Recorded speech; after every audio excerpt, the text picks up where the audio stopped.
please. Minute.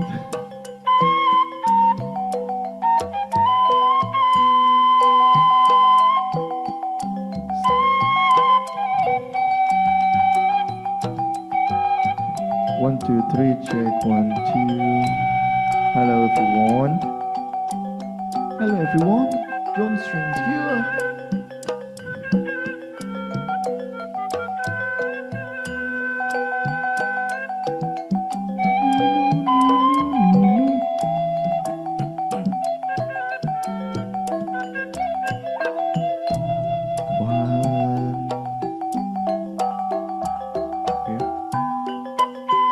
Checking one. Okay, testing one more time for the mic. Can be heard clearly.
Check. Okay, here.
it's already include the links that we share, right? In the Google Drive. Yes, can you just check with the organizer team, or if not, you maybe share that with them directly. And can you would like to share send them my email to I will forward to them.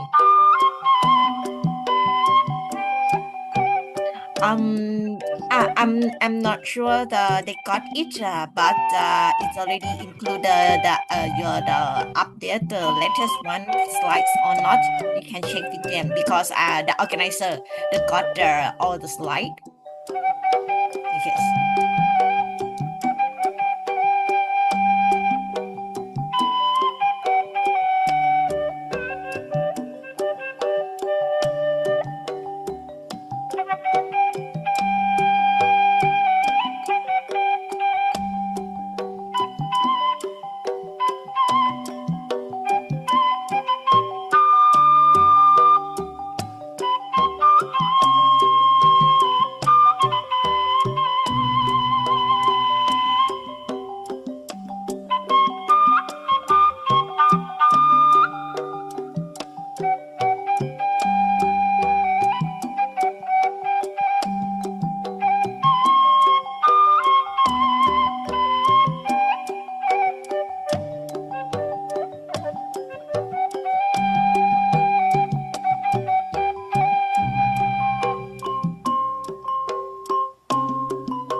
So we can slowly settle down.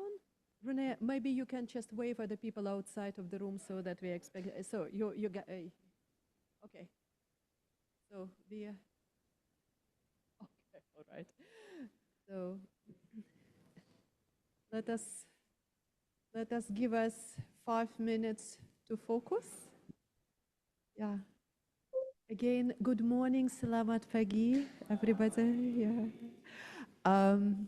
It is wonderful morning because we are here in West Java, the place which is considered to be one of the most innovative and dedicated places. We are waiting for colleagues for working with environment, with people, and also with economy. Please, colleagues, settle in. So here's some spaces here in front. Please join us. My name is Zinaida. I am the team leader of Switch Asia Policy Support Component. And it is, again, my pleasure to welcome you here. This place is not a stranger to me. I worked here for 2 years, some years back. So it's good to be back and see you all. The day today is wonderful, as I mentioned, but it is also very sad days as our heart goes to people of Aceh. And it's incredible tragedy, so it's difficult to contain the emotions there. We are praying for them. We are praying for those which lost lives, close ones, or their livelihoods. We, at the same time, praying for the quick recovery. And and support which pouring now from all corners of the world, all corners of Indonesia for sure. We also know that this kind of events are not limited to Aceh or to Indonesia. We had similar recent events like that in Malaysia, in Thailand, where my team is currently located, in Vietnam, in Sri Lanka, in many other places. And so it is a changing world, which also requires a changing actions. And therefore, we are here today for that. So massive change of the way how we are doing business, how we are living our lives is needed. A lot of very exciting activities are already observed in Indonesia. We know it, we worked with you, we documented it.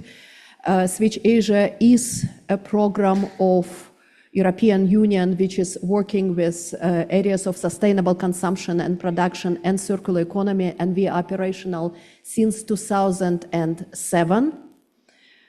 Working on the activities of the major supply chains which are operational in the region and also connect Indonesia with Europe.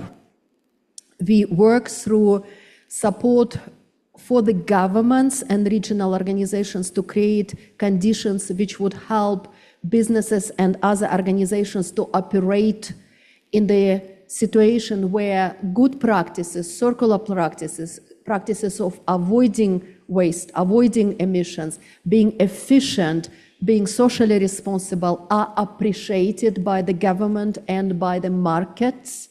So we are working on support of the creating the policy frameworks, but also, as I mentioned, we are working with supporting the regional organizations like ARIBA. You will hear about ARIBA very soon from Thomas, who is a chairperson of ARIBA and who is with us. ARIBA stands from ASEAN Responsible and Inclusive Business Alliance. And ARIBA, because some of you ask me, what is ASEBA, what is ARIBA, what's Switch Asia?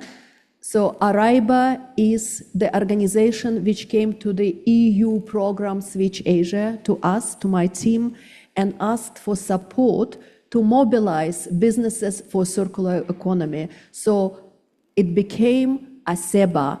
ASEBA is ASEAN Circular Economy Business Alliance, by ASEAN, for ASEAN businesses. So working on circular economy. So now you know support from EU through Switch Asia program to ARIBA to facilitate activities under ASEBA where you become champions. And this is very important because we do know that tragedies of today and opportunities of today, of course, require large business actions and large actions of all of us, but it is all starts with individual practices of us all and our individual businesses, smaller ones, bigger ones, it doesn't matter. So, and therefore, we are here today. So you're all welcome. Thank you very much also for Hospital Land of West Java again. Thank you very much for Kadin to be our partner as a lead for Indonesia. Again, colleagues are going to speak about this.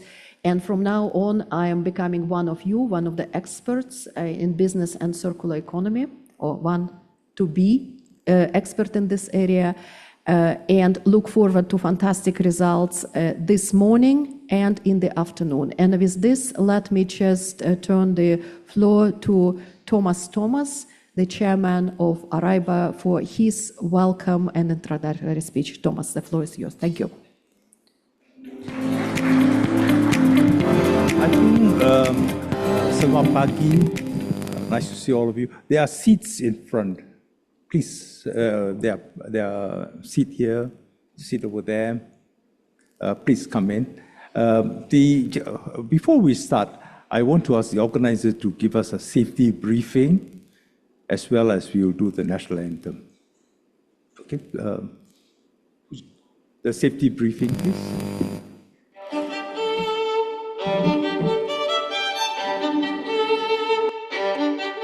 Selamat datang di 4 Points by Sheraton Bandung. Terima kasih telah memilih kami sebagai venue meeting dan event Anda. Keselamatan Anda adalah prioritas utama kami. Kami akan menjelaskan prosedur keamanan dan keselamatan jika terjadi keadaan darurat. Perlu kami sampaikan bahwa pada saat ini Anda berada di ruang meeting Lili, lantai dasar. Sebagai prosedur keamanan, hotel kami telah dilengkapi dengan alat proteksi kebakaran.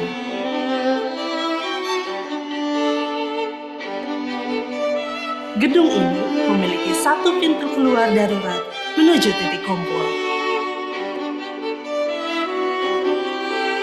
Mohon tidak panik apabila terjadi keadaan darurat atau lampu peringatan menyala. Ada api, harap meninggalkan tempat secepatnya. Jangan menggunakan lift atau eskalator. Anda tidak diperkenankan menggunakan lift. Lepas sepatu bertumit tinggi.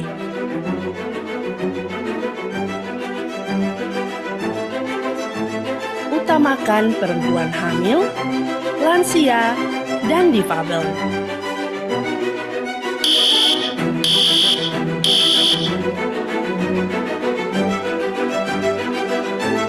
Jika terjadi gempa bumi, tetap tinggal di dalam gedung dan silakan mengikuti prosedur berikut. Menjauh dari kaca dan berlindung di bawah meja. Gunakan tangan Anda untuk melindungi kepala dan leher. Bertahanlah hingga guncangan berhenti. Jangan keluar gedung jika tidak diinstruksikan oleh petugas lantai. Demikian yang dapat kami sampaikan. Terima kasih atas perhatian Anda.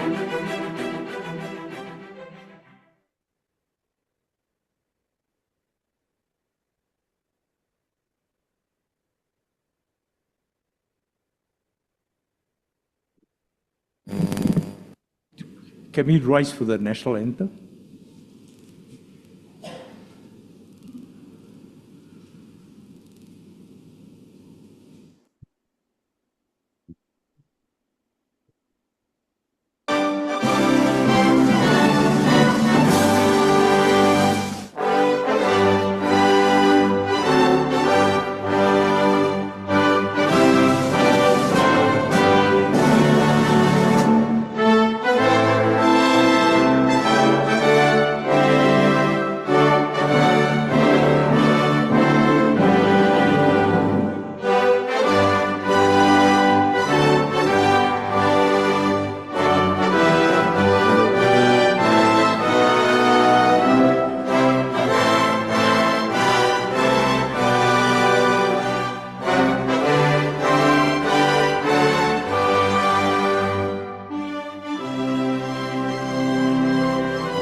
Thank you.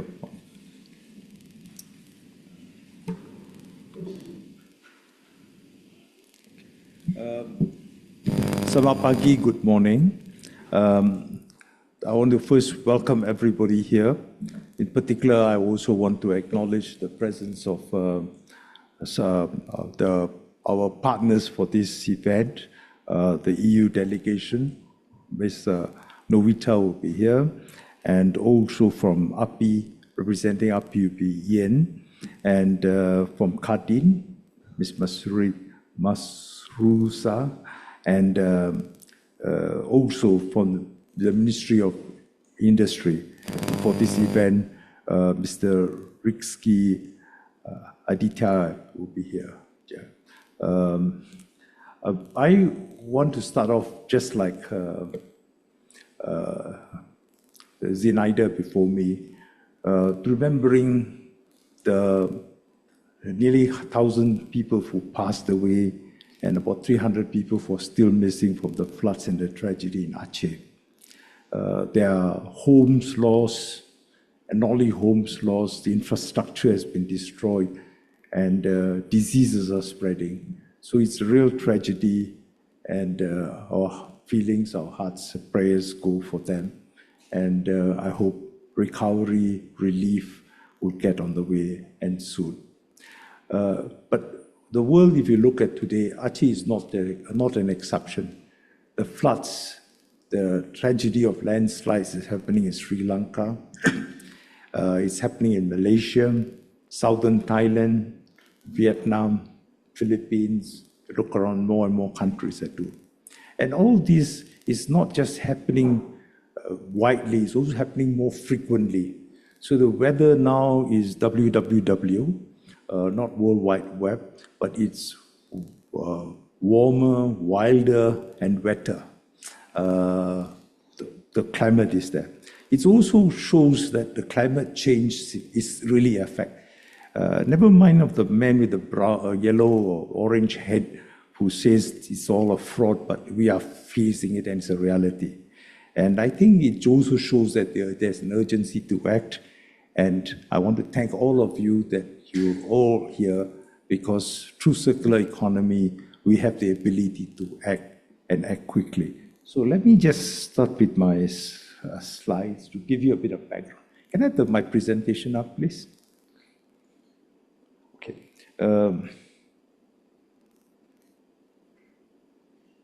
Sorry.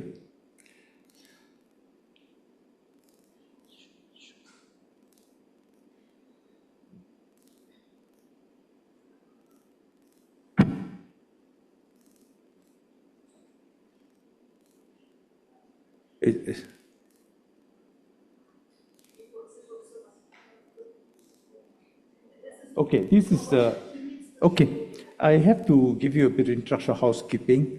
Please keep your microphones muted because we don't have more than, all this is for those who are listening online. And this workshop, the recording of this workshop and the subsequent will be available to the speakers, all the participants. And if you have questions, put it on the web, we will look at it. And you can always type your questions. And those here, you can raise your hands, you'll be seen, and we have. And I would go on to the next part. Oh, sorry. It's not moving. Okay. After me, we have opening remarks. You have some welcome remarks from the EU delegations, Novita. From API Tax, it will be Ian. Representing Ms. Masrura will speak on behalf of Kadin. Kadin is our country lead for Indonesia, and Mr. Vijaya will be for the Ministry of Then we'll get on to a session on the explanation of the what is circular economy, the policy business landscape by Mr. Rene, Dr. Rene Van Hoeken. Then we have a panel discussion moderated by Basri, and sorry. Okay, then after that, we'll take a small coffee break, and we'll go to round 2, where we will discuss and get a briefing on circular economy in the business context, which will be done by, presented by Dr. Rene Van Hoeken. And then we have a video, and we have another panel talking about business sharing experiences, and then we'll have a small discussion, and we'll close with a vote of thanks, and with, of course, lunch. Because after all this hard work, we need some lunch. So Okay, so this is, okay. I think they want to load the speeches. Sorry, can we get my slides up? Okay, yeah. Okay. I would first start with what's our roots for. Where should I point this?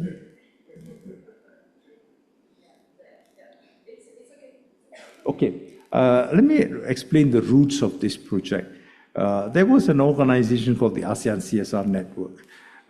It was a network entity of networks. Indonesia, the Indonesian Business League of IBL was part of it, and we were promoting responsible business in ASEAN. And part of this job, together with the ASEAN Business Advisory Council, we developed a code on responsible and inclusive business, which we try to promote it as the Responsible and Inclusive Business Alliance. So through Switch Asia, we requested their assistance to mobilize businesses for action on circular economy. And arising from this, subsequently, this went on. I may need your help from there. Okay, because we have now moved from ASEAN CSR Network to Areba Sindikat Berhad, which is a company registered in Malaysia. It's a purpose-driven, not-for-profit business organization, just done last year to promote and advance the work. Because CSR was always connoted, is misunderstood as philanthropy and not responsible business. So it has taken over the job of Areba. So just also, we have Switch Asia here.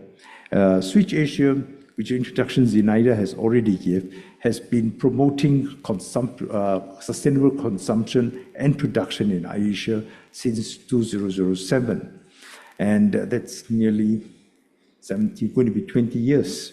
And currently they have two arms. One is a grants project, and the other is a policy support component, under which we also promote SCPs and circular economy. And they have a lot of technical advisories on different parts of this, and some of it is already listed there. And moving on, next slide, please. When we talk about the ASEAN Responsible Inclusive Business, it's based on 7 principles and 7 subject areas. The principles are things like accountability, transparency, ethical behavior, respect for stakeholder interests, which is beyond just shareholders, respect for the rule of law, respect for international norms of behavior, and to treat people with respect, dignity, and fairness. In some places, they call it human rights. We also have 7 areas of responsible business, subject areas. Next slide, please. Okay, which talks about these 7 areas. And all these areas, if you look at it, and if you look at ISO 26000 on social responsibility, you look at the OECD guidelines, the ILO conventions, it more or less matches. But all these governance, environment, labor, anti-corruption, human rights, consumer protection, and community involvement is to have businesses contribute to sustainable development, and also the agenda of climate change, decent work, and also to meet market requirements and address the expectations of stakeholders. So how did we come across, next slide please. How did we came across Genesis? So initially I said this, we got the support of Switch Asia, and we initially worked on inputs from Cambodia, Indonesia, Philippines, Thailand, and Vietnam. We went around, had sessions to get a common understanding of what is circularity, and we also scoped circularity for business cases. Then we did a fact-finding, we analyzed, we document and drew lessons from examples, real examples of how businesses operate circularity in real life.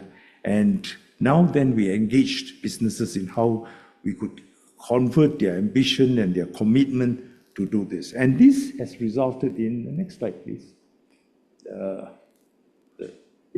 Has resulted in the framework for business circularity, which is on the website we came up, and we have over 88 case studies on this.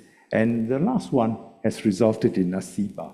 And all this is possible also from the support of the EU-funded Switch Asia program. Next slide, please. So our ASIBA was launched in July last year in Jakarta. And this slide shows, the picture shows the EU ambassador to ASEAN, myself, Rene, and Zenaida. We signed this document on launching. And also it becomes the initiative of AREBA rather than the ASEAN CSR network. So what does the, next slide please, what does ASEAN Circular Economy Business Alliance mean, ASIBA? First and foremost, it is ASEAN business-centric, it's business-led, it is in support of the circular economy. So ASEAN has a business framework, a circular economy framework, and all the countries in ASEAN has got national plans. And the participants of this country, of this ASEBA pledge to provide visibility that they will, by example, adopt circularity. And we in ASEBA gives them the visibility and the voice, and we will also document and showcase their business practices. We will facilitate learning and sharing among ASEBA companies and all the other ASEAN companies, and also provide tools and metrics, which is appropriate for the region and for our companies. More about it later. The next slide, please. The ASEBA basically is for initiative of and for Southeast Asian businesses. We have three parts of it. One is the participants, and the participants will endorse a pledge that they will be committed, they will report on their progress of their circular initiatives and participate and contribute to ASEBA activities. Then each country, we have a country lead, and in Indonesia, the country lead is Kadin. We work with Kadin, and regional hub. So ASEBA will be the regional hub which coordinates activities across the whole region. Next slide, please. We have identified a few sectorial focus. This sectorial focus is where the main economic drivers and where the main needs of the region can work. So the current lineup, just for the next slide, please. Okay. The current lineup, we have what, 20 over companies. You find many of them, there are Indonesian companies here as well. And the partnership is within the ASEAN Business Advisory Council, AREBA, and the ASEAN Coordinating Committee for Micro, Small, and Medium-Sized Enterprises. Our country leads basically now is Kadin, the Cebu Chamber of Commerce for Philippines, and the Thai Environment Institute. And of course, it's fully supported by the EU-funded Switch Asia for race. So the next slide, please. Okay. We have also created a lot of resources. I'd recommend that look at our website. We will get there. We also have documents with printed copies, and also on our website on our framework for business action for circular economy. And there is also a tool, the guidance we have prepared, and it's on the table, printed copies on the table. Those online, you can access it from our website. So this is a sort of introduction to what we are doing and what we can do. So I know we are a little behind time, so I'll stop here and invite Ms. Novita Sari, the program manager of the EU delegation to Indonesia, to give her remarks. Thank you.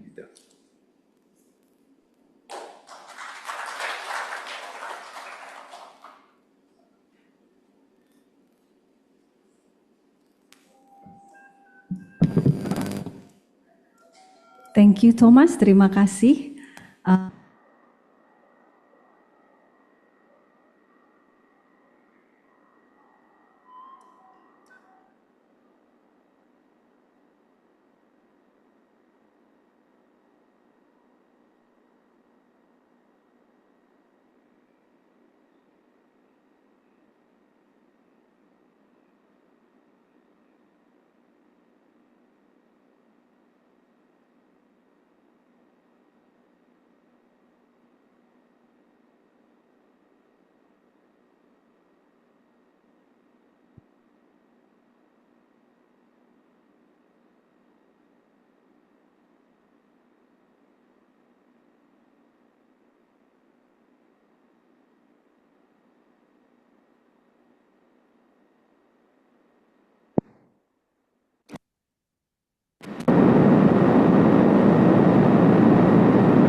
Di cooperation section atau bagian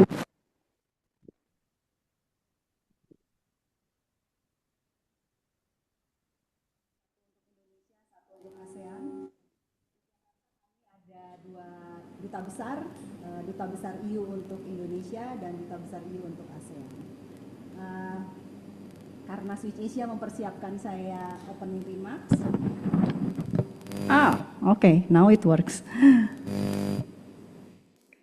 Dalam bahasa Inggris, saya akan membacanya dalam bahasa Inggris. Okay. Selamat pagi, Bapak-bapak dan Ibu-ibu sekalian, distinguished guests, partners, and friends. On behalf of the European Union delegation to Indonesia and ASEAN, it is a great pleasure to join you here today for the ASEAN Circular Economy Business Alliance, or ASEBA, Indonesia's West Java Business Forum, and Masterclass Circular Economy Advantage for Business. Let me begin by acknowledge our co-organizer and partners, ASEBA, Araiba, Kadin, the Indonesia Textile Association or API, the EU Switch Asia Policy Support Component, and the many businesses and institutions whose expertise shapes today's program. Your collaboration demonstrates the growing momentum for circularity in Indonesia and ASEAN. The adoption of ASEAN Circular Economy Framework and Indonesia Circular Economy Roadmap and Action Plan 2025-2045 signal a clear long-term commitment toward resource efficiency, sustainability, and new economic models. The EU is honored to work with Indonesia in translating this aspiration into practical, scalable solutions. Across ASEAN, we increasingly see that the circular economy is not just an environmental concept. It is a strategic pathway for strengthening competitiveness, resilience, and innovation. A key part of the EU's engagement is the EU Global Gateway Strategy. It's our major investment strategy for sustainable, green, digital, and resilient growth worldwide. Under EU Global Gateway, the EU works closely with governments and the private sector to accelerate green and circular value chains, including textiles, manufacturing, and other sectors, support businesses in meeting global sustainability and traceability standards, invest in skills, innovation, and industrial transformation, and mobilize European and international financing for sustainable ventures. For Indonesian companies, particularly in West Java, home to one of the country's largest textile and manufacturing hubs, Global Gateway is a channel to collaborate, innovate, and gain support in shifting towards more circular production models, safer and more resource-efficient technologies, and greener market opportunities. In the EU, major policy developments such as the Circular Economy Action Plan, the EU Strategy for Sustainable and Circular Textiles, and the Eco-Design for Sustainable Products regulations are transforming markets. Products entering the EU will increasingly need to be durable, repairable, recyclable, made with safer and more recycled materials, designed with transparency and responsible sourcing in mind. These policies do not create barriers, They foster opportunities, and early movers in Indonesia who adopt circular principle will be better positioned to access global markets, attract sustainable investment, and strengthen long-term resilience. Through Global Gateway, the EU supports this alignment by providing technical cooperation, investment platforms, and enabling partnerships that help businesses meet and benefit from these new market realities. The EU Switch Asia support to ASEBA strengthens business leadership on circular economy. In ASEAN, ASEBA's framework for business action on circular economy, shaped through ASEAN-wide business consultation, offer a practical compass, clear purpose aligned with climate and environmental goals, a broad scope covering resource circularity, efficiency, and substitution, a strong rationale for corporate sustainability responsibility, and co-creation of circular solution, including a focus on net benefits to society and the economy. Today's forum and masterclass bring these principles to life through business cases, sector example, and practical tools such as ASEBA's SADI approach, stocktake, ambition, delivery, and integration, which companies can use to structure their circular transition. As a leading industrial region, especially in textiles, West Java has enormous potential to shape Indonesia's future in circular manufacturing. The innovative experiences we will hear today from Surplus Indonesia, the new factory, MYCL, Pebble, and others will show that Indonesian businesses are already redefining what sustainable growth can look like. Through Global Gateway, EU Switch Asia, and ASIBA, we aim to amplify and scale such solutions, not only across Indonesia, but across ASEAN. To all business leaders here today, circular economy is no longer optional. It is a competitive imperative, and Indonesia has the talent, innovation, and entrepreneurial strength to lead the transition. The EU stands ready as a partner through Global Gateway, Switch Asia, and our broader cooperation to support Indonesia in building a future that is more circular, more resilient, and more prosperous. I wish you a productive and inspiring day ahead, and terima kasih. Thank you very much.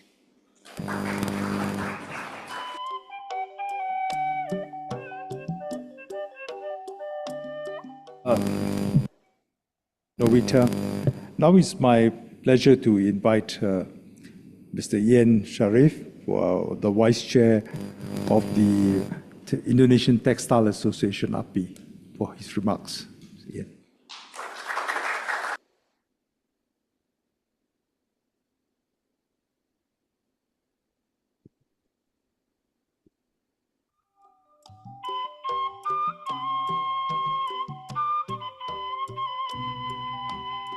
Test, okay. So I guess you're going to be seeing me a lot today because I'm also on the panelists. I will keep my welcoming speech short for now. So I would like to acknowledge the distinguished guest and speaker from the Ministry of Industry, represented by Mr. Andi, Ms. Novita Sari from the EU delegation, Mr. Thomas from co-governor of ASEBA, and represented by Kadin, Dr. Masura. Sorry. On behalf of the Asian Circular Economy Business Alliance and the collaborators, to include us from the Textile Association and also to represent Kadin, the Chamber of Commerce and Trade Industry, it's a genuine pleasure to welcome everyone to West Java Business Forum and Masterclass on the Circular Economy Advantage for Business. West Java is a contributor to Indonesia development, and today we are focusing on how circular economy can support a resilient economy and sustainable growth here and across the region. The circular economy provides a solid platform for businesses to perform well through cost savings, improve resilience, and also new opportunities while simultaneously creating net benefits for the planet and especially for the people. Today's forum, we can showcase Indonesia in international circularity practices and discuss how we can provide opportunities not to only make it sustainable and also to scale them. This is the most important, Following this, the masterclass, I hope, can delve into practical ways, how to develop the circular economy concepts, product strategies, and the business models that a lot of us can learn from each other. We hope that by this sharing knowledge session, actionable insight, and fostering networking, this event can empower all of us, business executive, policymakers, industry professionals, to initiate and accelerate our own circularity journey in our own company or in our own self. And I want to thank you for ASIBA for inviting and involving Kadin and also API Textile in this event.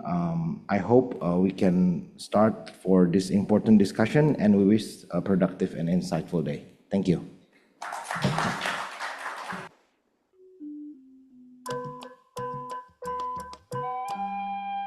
Very much, Ian. Next, we also hear some remarks from our country lead for Indonesia, Kadin, represented by Dr. Masrura Ram. She's the deputy chair of the West Java regional chapter of Kadin.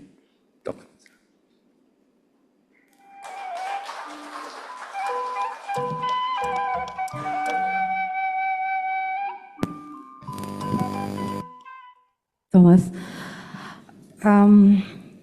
Good morning, ladies and gentlemen. Selamat pagi, Bapak dan Ibu. Sampurasun. This thing is representative of Asian Circular Economy Business Alliance, ASIBA, from government official, business leader, industry professional, academic, and esteemed guests. On behalf of the West Java Chambers of Commerce and Industry, Kadin West Java, allow me to express our sincere appreciation for the organization of today's important forum. Your presence here reflects our shared commitment of saving a more resilient, inclusive, and sustainable economic future. Ladies and gentlemen, the business community today stands at a defining moment in the face of climate challenge, resource constraint, and global disruptions of sustainability is no longer merely an option. It is a strategic imperative.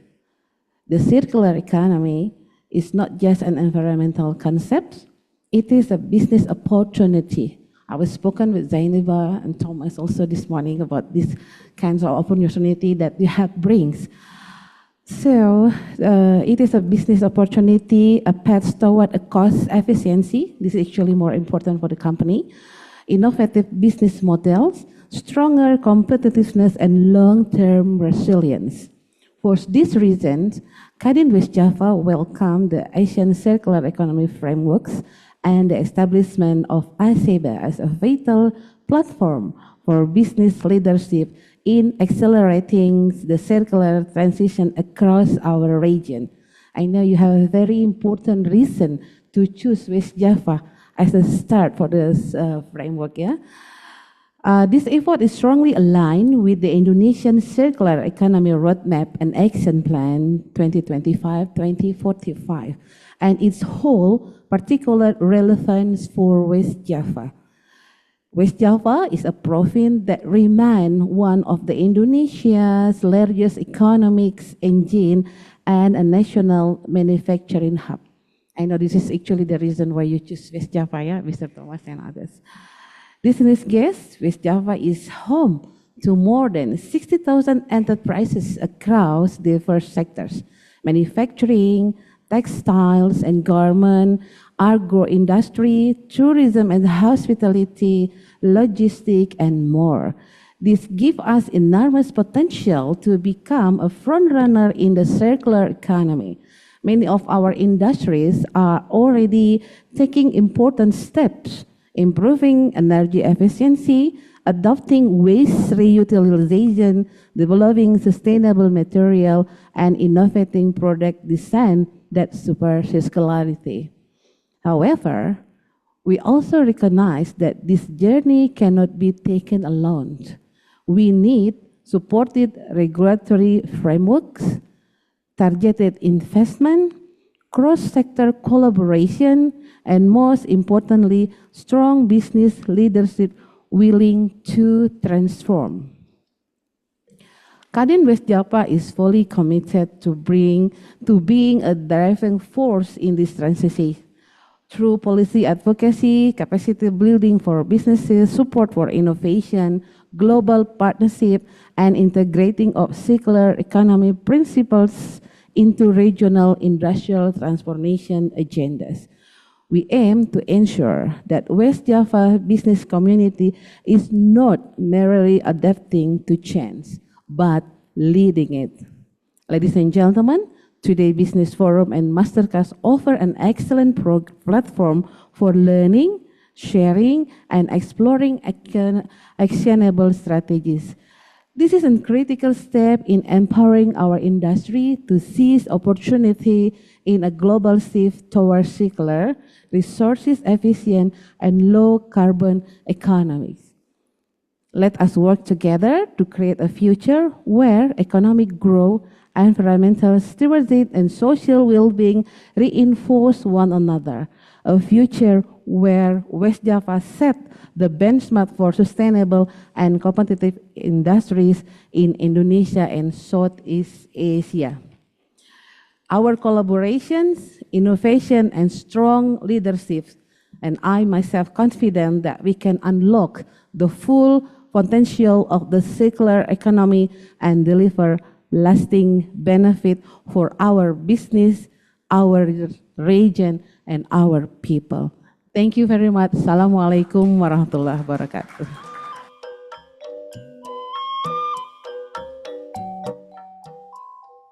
Thank you, Ibu.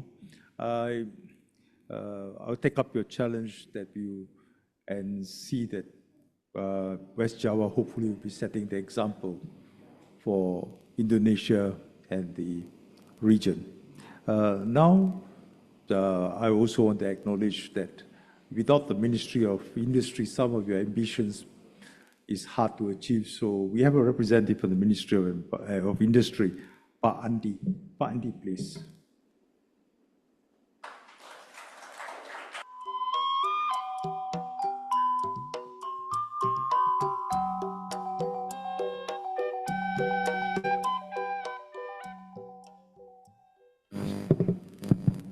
Assalamualaikum warahmatullahi wabarakatuh. Selamat pagi Bapak Ibu sekalian. Good morning everyone. Mungkin saya akan menyampaikan dalam bahasa. Pertama-tama saya ucapkan terima kasih kepada Aseba atas undangan pada acara ini dan teman-teman sekalian yang sudah berkenan hadir. Yang terhormat Mr. Thomas dari Aseba, kemudian representatif dari EU, Miss Novitasari, kemudian rekan-rekan dari API, Pak Ian, dari RTL, Pak Basri, dari ST3, Pak Widodo, Pak Atma, dari APSIV, kemudian dari IKA, dan Bapak Ibu sekalian, tanpa mengurangi rasa hormat kami, tidak bisa saya sebutkan satu persatu. Kami dari Kementerian Perindustrian merasa terhormat untuk bisa hadir dalam acara ini, karena kami juga sama dengan Bapak Ibu sekalian gitu ya, menganggap bahwa forum bisnis kemudian masterclass ini penting bagi kemajuan industri kita. Seperti tadi disampaikan, maaf tadi Bu Mas Roro dari Kadin, maaf Bu terlewat oleh teman-teman Kadin gitu ya, bahwa kita sudah mempunyai roadmap untuk industri tekstil, khususnya circularity itu sampai dengan 2045. Dari 2025 sampai dengan 2045. Kemudian kita juga sedang merevisi rencana induk pembangunan industri nasional. Salah satu yang di-address dan menjadi prioritas kami adalah bahwa keberlanjutan dan kemudian circularity menjadi penting di industri tekstil, sehingga target-target industri, komoditas maupun penahapan programnya memang pada ujungnya adalah salah satunya memperhatikan terkait dengan sirkularitas dan sustainability. Kemudian Kementerian Perindustrian juga mendorong berbagai sektor selain tentunya di tekstil yang seperti tadi disampaikan oleh Pak Ian, juga ada di besi baja, kemudian ada di sektor kertas dan lain-lain gitu ya Bapak Ibu. untuk kemudian memastikan bahwa terjadi kepatuhan standar keberlanjutan global, kemudian mendukung transisi ekonomi Indonesia menjadi lebih produktif dan penuh dengan inovasi. Kemudian di sisi industri tekstil sendiri, sebagaimana diketahui, kita menjadi kontributor utama ekspor di Indonesia saat ini sampai dengan bulan September 7,8 miliar US dollar. Memang ada sedikit perlambatan gitu ya. Tapi kita berharap tentunya dengan nanti ada UCEPA, tentunya ada two-step proses yang salah satunya juga pasti mempersyaratkan terkait dengan recycle content, kemudian sustainability, kemudian bahan baku yang berasal dari Indonesia. Tentunya kita berharap di langkah ini kita bisa meningkatkan ekspor kita. Sampai dengan saat ini kalau kita lihat gitu ya Bapak Ibu, ekspor kita itu dalam 20 tahun terakhir gitu, hanya naik 40%. Kita bisa bandingkan dengan Vietnam dan Bangladesh itu 700%. Dan Bangladesh itu 700%, Vietnam itu 683%. Jadi kita cukup tertinggal jauh ya. Kita berharap dengan langkah ini kita bisa meningkatkan dalam kerangka kerjasama UCEPA ini bisa meningkatkan ekspor kita. Kemudian adopsi circular economy memang semakin terkait dengan daya saing gitu ya, terutama dengan meningkatnya permintaan terkait dengan ketertelusan produk, kinerja lingkungan di pasar ekspor, kemudian tekanan biaya yang meminta untuk meningkatkan konsumsi energi yang lebih efisien, kemudian air dan material juga yang recyclable. Kemudian kebutuhan untuk mendiversifikasi bahan baku termasuk melalui daur ulang dan input terbarukan. Oleh karena itu, struktur dari forum ini yang menggabungkan perspektif kebijakan, studi kasus, kemudian bisnis dan panduan teknis, menyediakan pendekatan terpadu untuk peningkatan kapasitas industri tekstil di Indonesia. Kemudian hal ini sangat relevan dengan rantai nilai tekstil Indonesia yang padat, material, kemudian semakin terekspos dengan standar keberlanjutan global, penguatan kapasitas teknis, kolaborasi bisnis, pembentukan ekosistem termasuk ekosistem sirkular ini kemudian menjadi penting dan memungkinkan industri kita bertransformasi dan bertransisi menjadi industri yang lebih maju. Kemudian dalam rangka pencapaian sirkularitas, kita tentu memerlukan tadi kolaborasi dari pelaku usaha, asosiasi, termasuk salah satunya Kadin gitu dan asosiasi, lembaga pendidikan, lembaga riset, dan tentunya pemerintah untuk bisa bersama-sama memajukan industri ini dan bertransisi kepada industri yang lebih bernilai tambah. Kemudian Kementerian Perindustrian akan berinteraksi dan mendukung penuh mitra-mitra strategis ini untuk memfasilitasi implementasi strategi sirkular, mendukung peningkatan mutu industri, mendorong adopsi teknologi yang lebih canggih. Tentunya kami juga mendorong, kalau salah satu program kami ada program restrukturisasi, itu mendorong penggunaan energi yang lebih baik, efisiensi energi lebih canggih, tentu produktivitasnya lebih tinggi. Kemudian forum dan masterclass ini menyajikan kesempatan untuk memperdalam pemahaman teknis, kesiapan operasional, kapasitas kolaboratif yang diperlukan untuk memajukan transisi ekonomi sirkular Indonesia. Kami, Kementerian Perindustrian, mendorong semua peserta untuk menggunakan diskusi dan forum hari ini guna menghasilkan wawasan dan kemitraan yang dapat tindaklanjuti sehingga terbentuk ekosistem yang lebih baik di industri Indonesia dan mampu mempercepat dampak pada tingkat perusahaan dan sektor. Terakhir, saya ucapkan terima kasih kepada ASEBA, EU Switch Asia, dan seluruh peserta forum kali ini atas komitmen dan keberlanjutan atas pembangunan industri Indonesia. Demikian, terima kasih. Wassalamualaikum warahmatullahi wabarakatuh.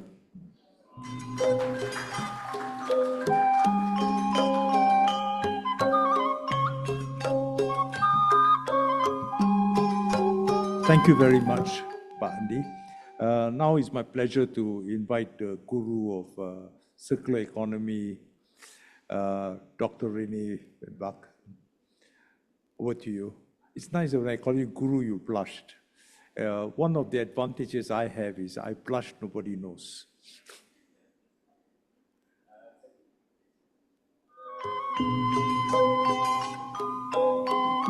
Yes?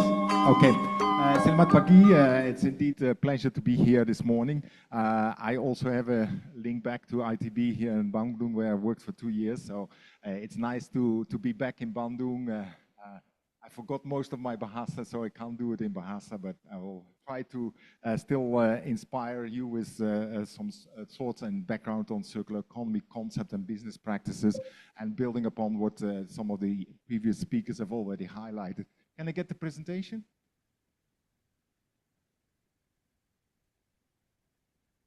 Yes, so I will speak in my first intervention a bit about the policy and business drivers, and I speak here as an expert for the Switch Asia program and also as the co-convener of ASEBA, which Thomas introduced, also associated with Thammasat University right now.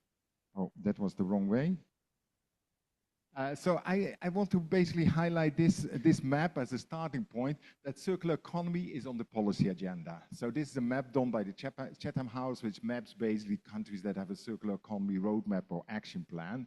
There's about 80 data points, and this map is continuously expanding. So there's many countries, global north, global south, that have committed to circular economy in one way or another. And the EU, and Novita already referenced to that, the EU has been leading certainly on the circular economy, initially with the Green Deal, which was launched in 2019, and is basically a framework of programs of different pieces of legislation which aim to make Europe competitive, a modern, resource-efficient economy. And it has many different elements, but circular economy is basically a kind of a cross-cutting strategy for achieving this on the protecting nature, promoting clean energy, many different dimensions, many different purposes. So circular economy is like a pathway for achieving the aims and objectives of the Green Deal.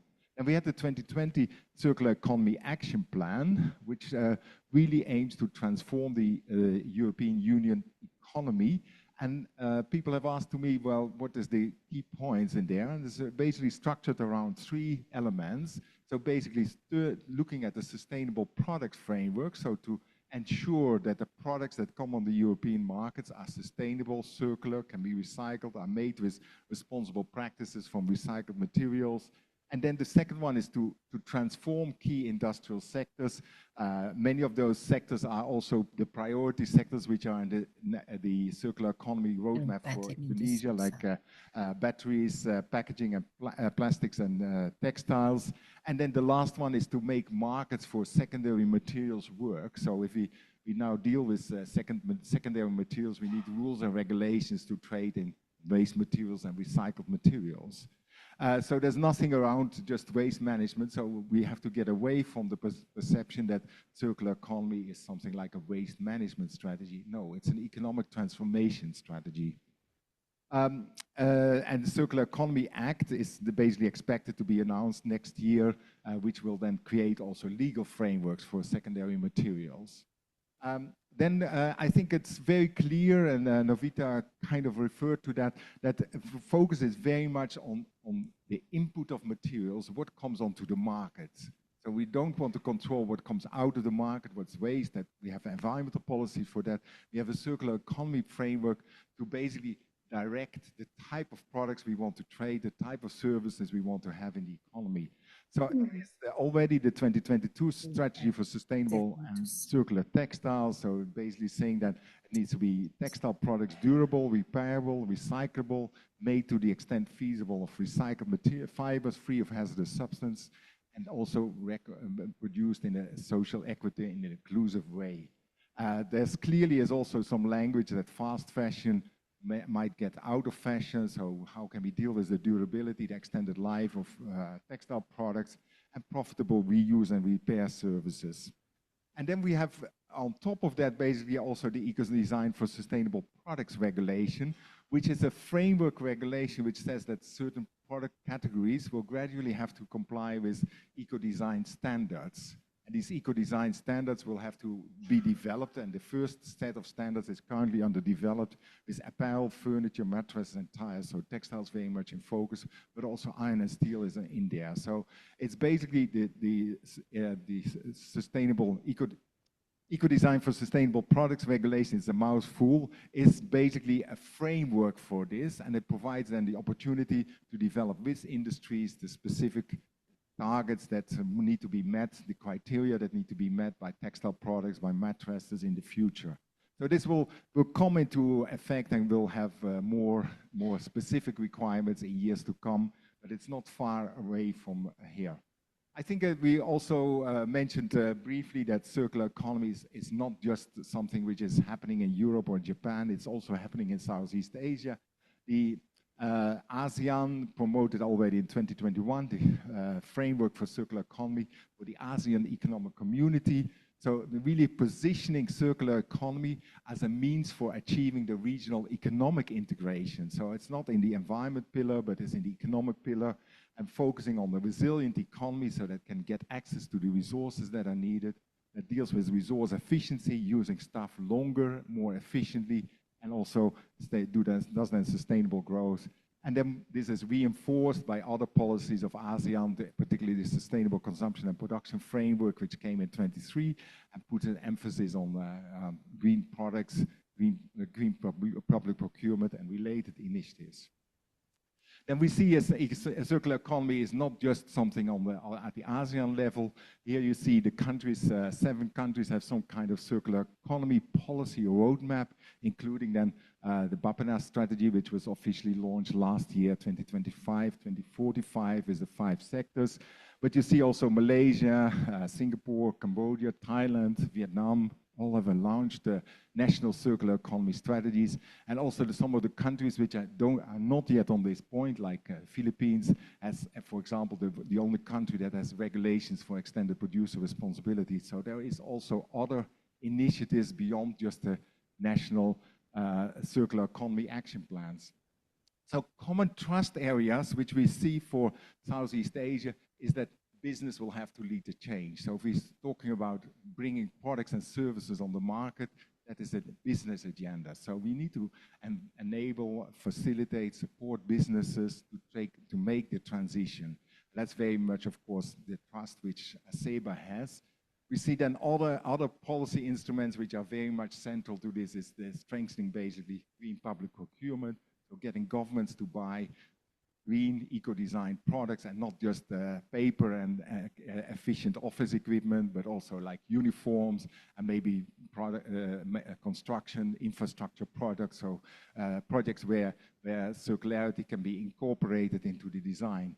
And then the notion of extended producer responsibility, which also Indonesia is considering, so making producers responsible or taking care of what happens at the end of the life of packaging, of textiles, of other products.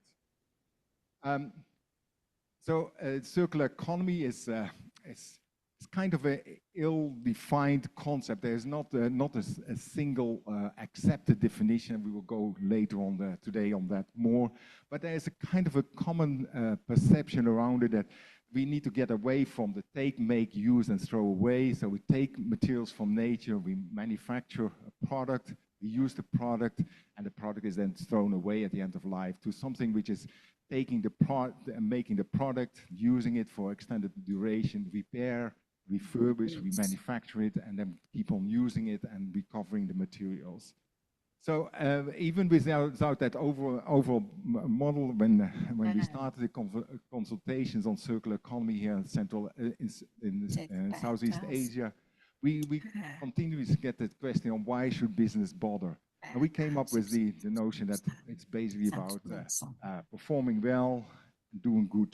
So at the same time, perform well, business needs to flourish. Without a profit, without a productivity, cannot be business. Business will not sustain, but business can also not sustain in itself in a society that fails. So we need to contribute to society and the planet.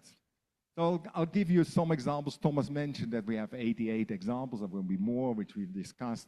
But the first one is from Vietnam, this coffee producers. So we see climate change. There's a declining coffee yield. So there's also pressure on the livelihood for the farmers. And then this Pak Sing Corporation started to look at what can be done with the berry husk and the berry skins. And they produce now a herbal tea out of these berry skins. And that's a very, very valuable cascara tea, as it's called. It's known in Latin America. So, but to make that happen, they had to actually improve the coffee harvesting. So they have only the ripe berries being picked, and also avoid that there are some residues of pesticides on it, because then it will go on. So they had to improve the coffee harvesting practices. So if you see that from a business perspective, they did a new product, a market development, a new value-added product for the company. The planet benefits from that the coffee processing waste is not going to landfill and producing greenhouse gas emissions, methane emissions, and society benefits, the farmers benefit from a better price for the coffee, because there's a double whammy, better quality coffee, and also a side product, a second product. Second example is from Malaysia, a bit closer, Entomal Biotech, which is a biotechnology company that has optimized the process for bioconversion of food waste by black soldier fly larvae. And these are very efficient converters of food waste into frass, which is can be composted and used as a nutrient-rich soil amendment. And also the larvae are protein-rich, which can be used in fish farming and for animal feed.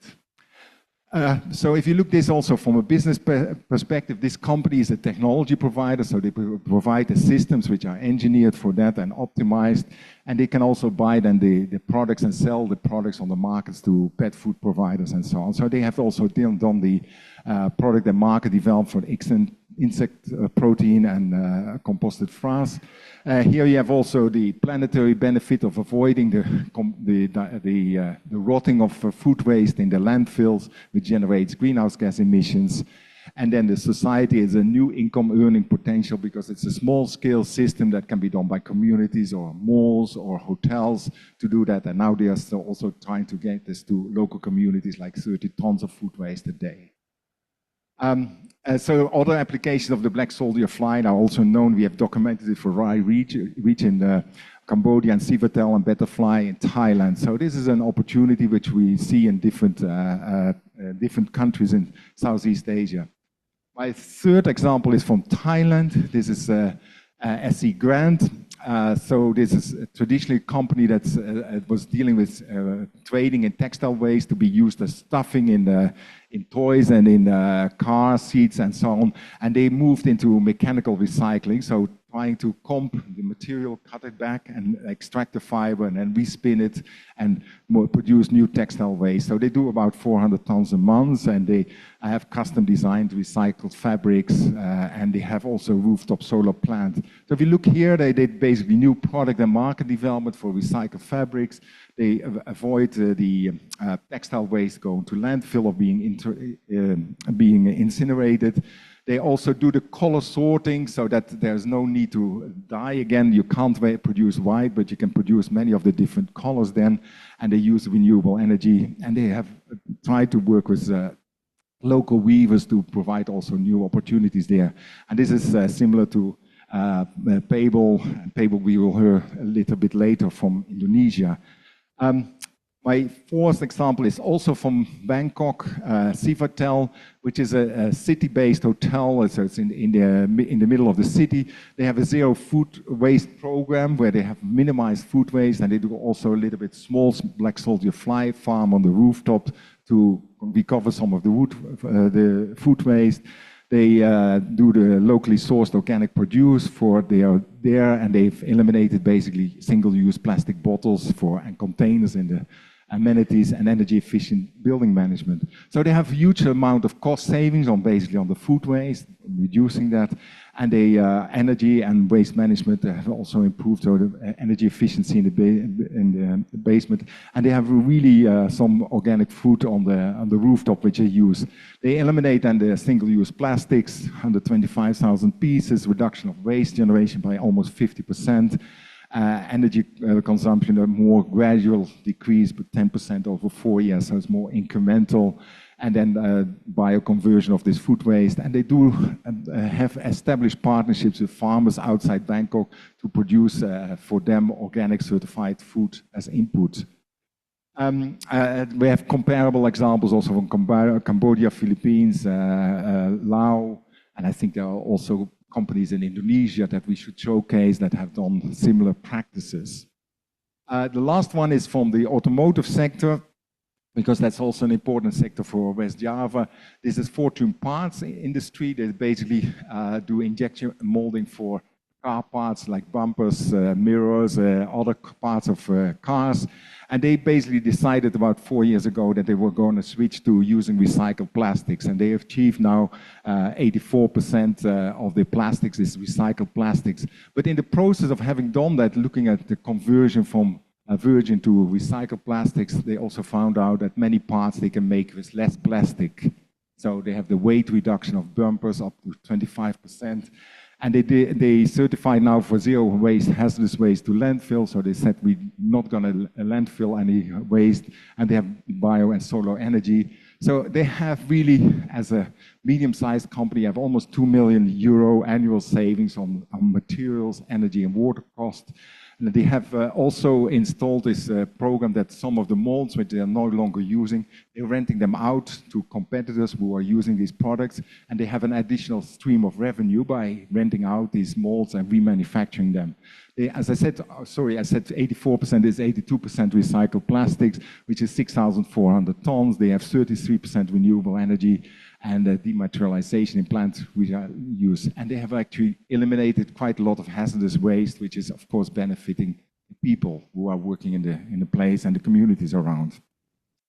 So that gives us the, what we say, a responsible business and innovation opportunity. So circular economy deals with the extraction management of natural resources, materials, water and energy, and that's for doing well as a company. We see repeatedly lower cost materials, energy and water are expensive, so if you can use them longer, more efficiently, you save costs. We see opportunities for new markets, new products, and then there's the lid of the improved resilience, being prepared for the future. For the planet, it's basically reducing waste and pollution, greenhouse gas emissions, natural resources, and some regeneration of nature. So certainly, if we look at the agricultural sector, and creating livelihoods, protecting communities, and looking at environmental health.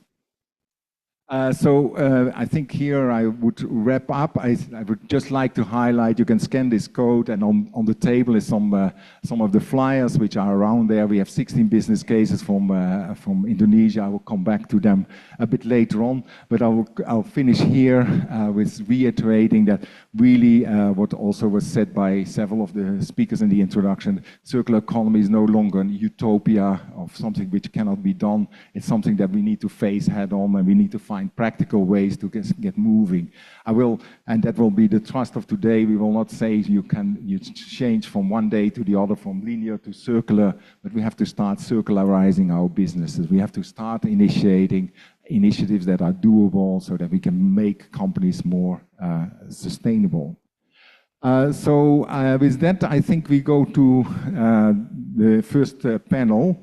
I think I hand over to Basri. Why don't you come forward? Pak Basri, floor is yours.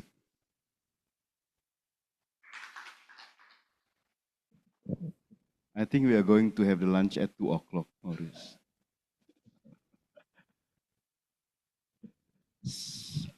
I believe Mr. Amit Baid from Asia Pacific Rayon is already on the screen. Yeah, Bob, I'm here. Can you hear me? Okay, so thank you. Very good morning, selamat pagi, Bapak Ibu, ladies and gentlemen, including friends and participants joining us online. Very good morning from Bandung, cloudy, 25 degrees, 24 degrees Celsius. My name is Basri Kamba. I am the national expert on circularity from EU Switch Asia, also chairman of Rantai Tekstil Lestari. I will be moderating this 30-minute session with 4 esteemed and renowned panelists, one from Indonesia's top largest rayon producers, APR, and from Surabaya we have Pebble. We have Watma here, the CEO and founder of Pebble. Pebble is the country's first textile to textile recycling center. And then, ini yang agak berat nih, Associate Professor of Textile Chemistry from ST3 Bandung, Mas Widodo, thank you for joining us, and also Pak Thomas from the ASEBA. So it's a good combination, right? Jadi ada satu yang manufacturer besar, and then the other one is the leading and the first textile to textile recycling center pertama di Indonesia. Kemudian ada associate professor kita, kemudian ada Pak Thomas. Mas Wid, silakan Pak Mbak Atma dan Mr. Thomas, can you sit down here? Yeah, it's okay. Yeah. So the structure of this 30-minute session, actually this is the shortest panel I ever for me, 30 minutes. The structure is like this: 5-7 minutes presentation, first from Pebble and then APR. At least we all understand that what and how the two companies adapting sustainability and circularity in their business. After that, I will lead the Q&A sessions, and let's see, minimal kita dan Bapak Ibu yang join di online, at least after these seminars, after this workshop, after this panel, kita ada 3 take away from this panel. Kalau nggak ada sia-sia kita. At least 3, whatever takeaways, apa itu? Saya tadi pagi bicara sama Bu Dr. Masrura, sama Mas Rizal, teman-teman dari Kadin. Masa sih West Jawa tidak punya inisiatif yang begini? Because we are talking about business opportunities. Yeah. Okay, so Bu Atma, floor is yours. 5 minutes. Thank you, Pak Basri. Allow me to present by bahasa. Oh yeah, thank you so much. Could you? Yeah, thank you. So could you please share my presentations? So yeah, my name is Atma. So I'm the founder and CEO of Pebble. So our company based in Surabaya actually, and what we are doing is textile to textile recycling base.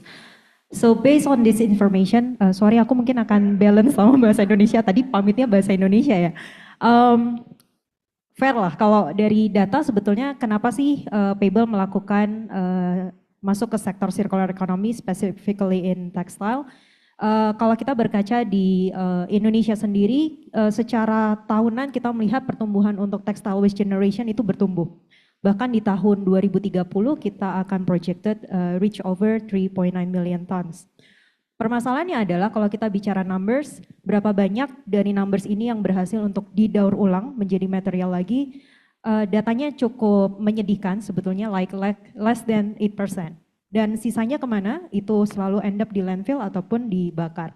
Tapi di satu sisi kalau kita melihat sebenarnya market trends, di pertumbuhan di tahun period 2020 sampai 2026, kita menyentuh angka transaksi yang sebetulnya luar biasa.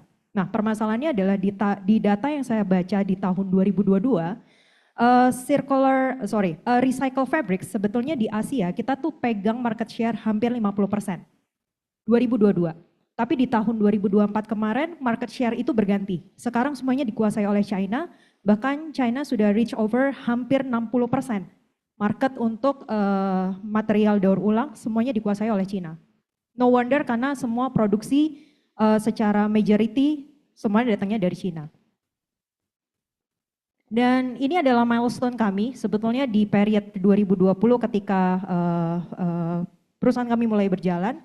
Ada beberapa milestone yang sebetulnya kalau kita melihat tren market sekarang, kondisi yang terjadi di Indonesia maupun di global akhirnya membuat kami harus bertransformasi beberapa kali. Jadi model bisnis kami yang awalnya kami targeted for the global players, dan ternyata untuk reach out ke mereka itu luar biasa susah, and it takes more time, it takes more energy, and it takes a lot of money also. Karena terakhir waktu kita discuss sama salah satu global player, bertransformasi untuk memenuhi standar atau assessment menjadi recycle partnernya mereka, at least minimum kita harus spending $3 million for the first phase of investment. Dan belum tentu juga kita bisa berpartner sama mereka. But again, kita berusaha untuk comply dengan global market. That's why starting from tahun lalu kita certified under Recycle Claim Standard 100, which is this is also one of the global certification that we achieved last year, and some of our that also we apply. Dan terakhir baru saja bulan lalu, Pebble menjadi salah satu perusahaan di Southeast Asia yang ditunjuk sebagai Emerging Sustainable Award by OCBC Singapore. So our product and services, base-nya kalau tadi di awal saya mention textile to textile recycling base. Jadi outputnya itu adalah fabrics, kain. Kain ini bisa jadi apa? Sebenarnya as long as semua material yang membutuhkan kain, of course sebetulnya bisa digantikan dengan sustainable materials. Dan kalau kita bicara services base, ini adalah salah satu transformasi yang kita lakukan, yang kita tahu tadi global player kayaknya agak sulit nih achievementnya gitu kan.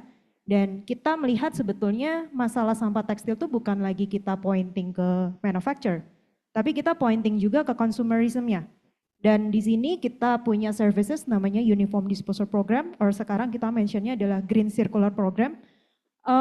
Di sini kita bekerja sama dengan berbagai macam korporasi, dan mulai dari SOE sampai ke private client.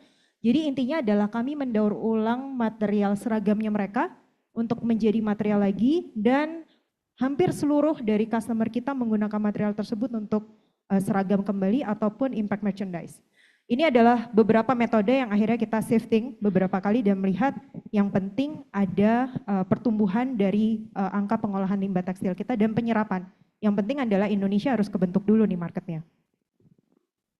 Dan ini adalah impact yang kita coba recap walaupun ini baru di tahun 2020 sampai 2024.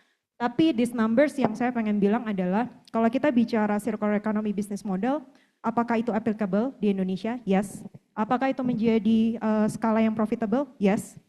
Kalau dari payable sampai hari ini kami masih menjadi perusahaan yang belum terinjek investment apapun. Yang saya pengen bilang adalah sebetulnya kita nggak harus selalu untuk menggantungkan diri pada global fund atau grants.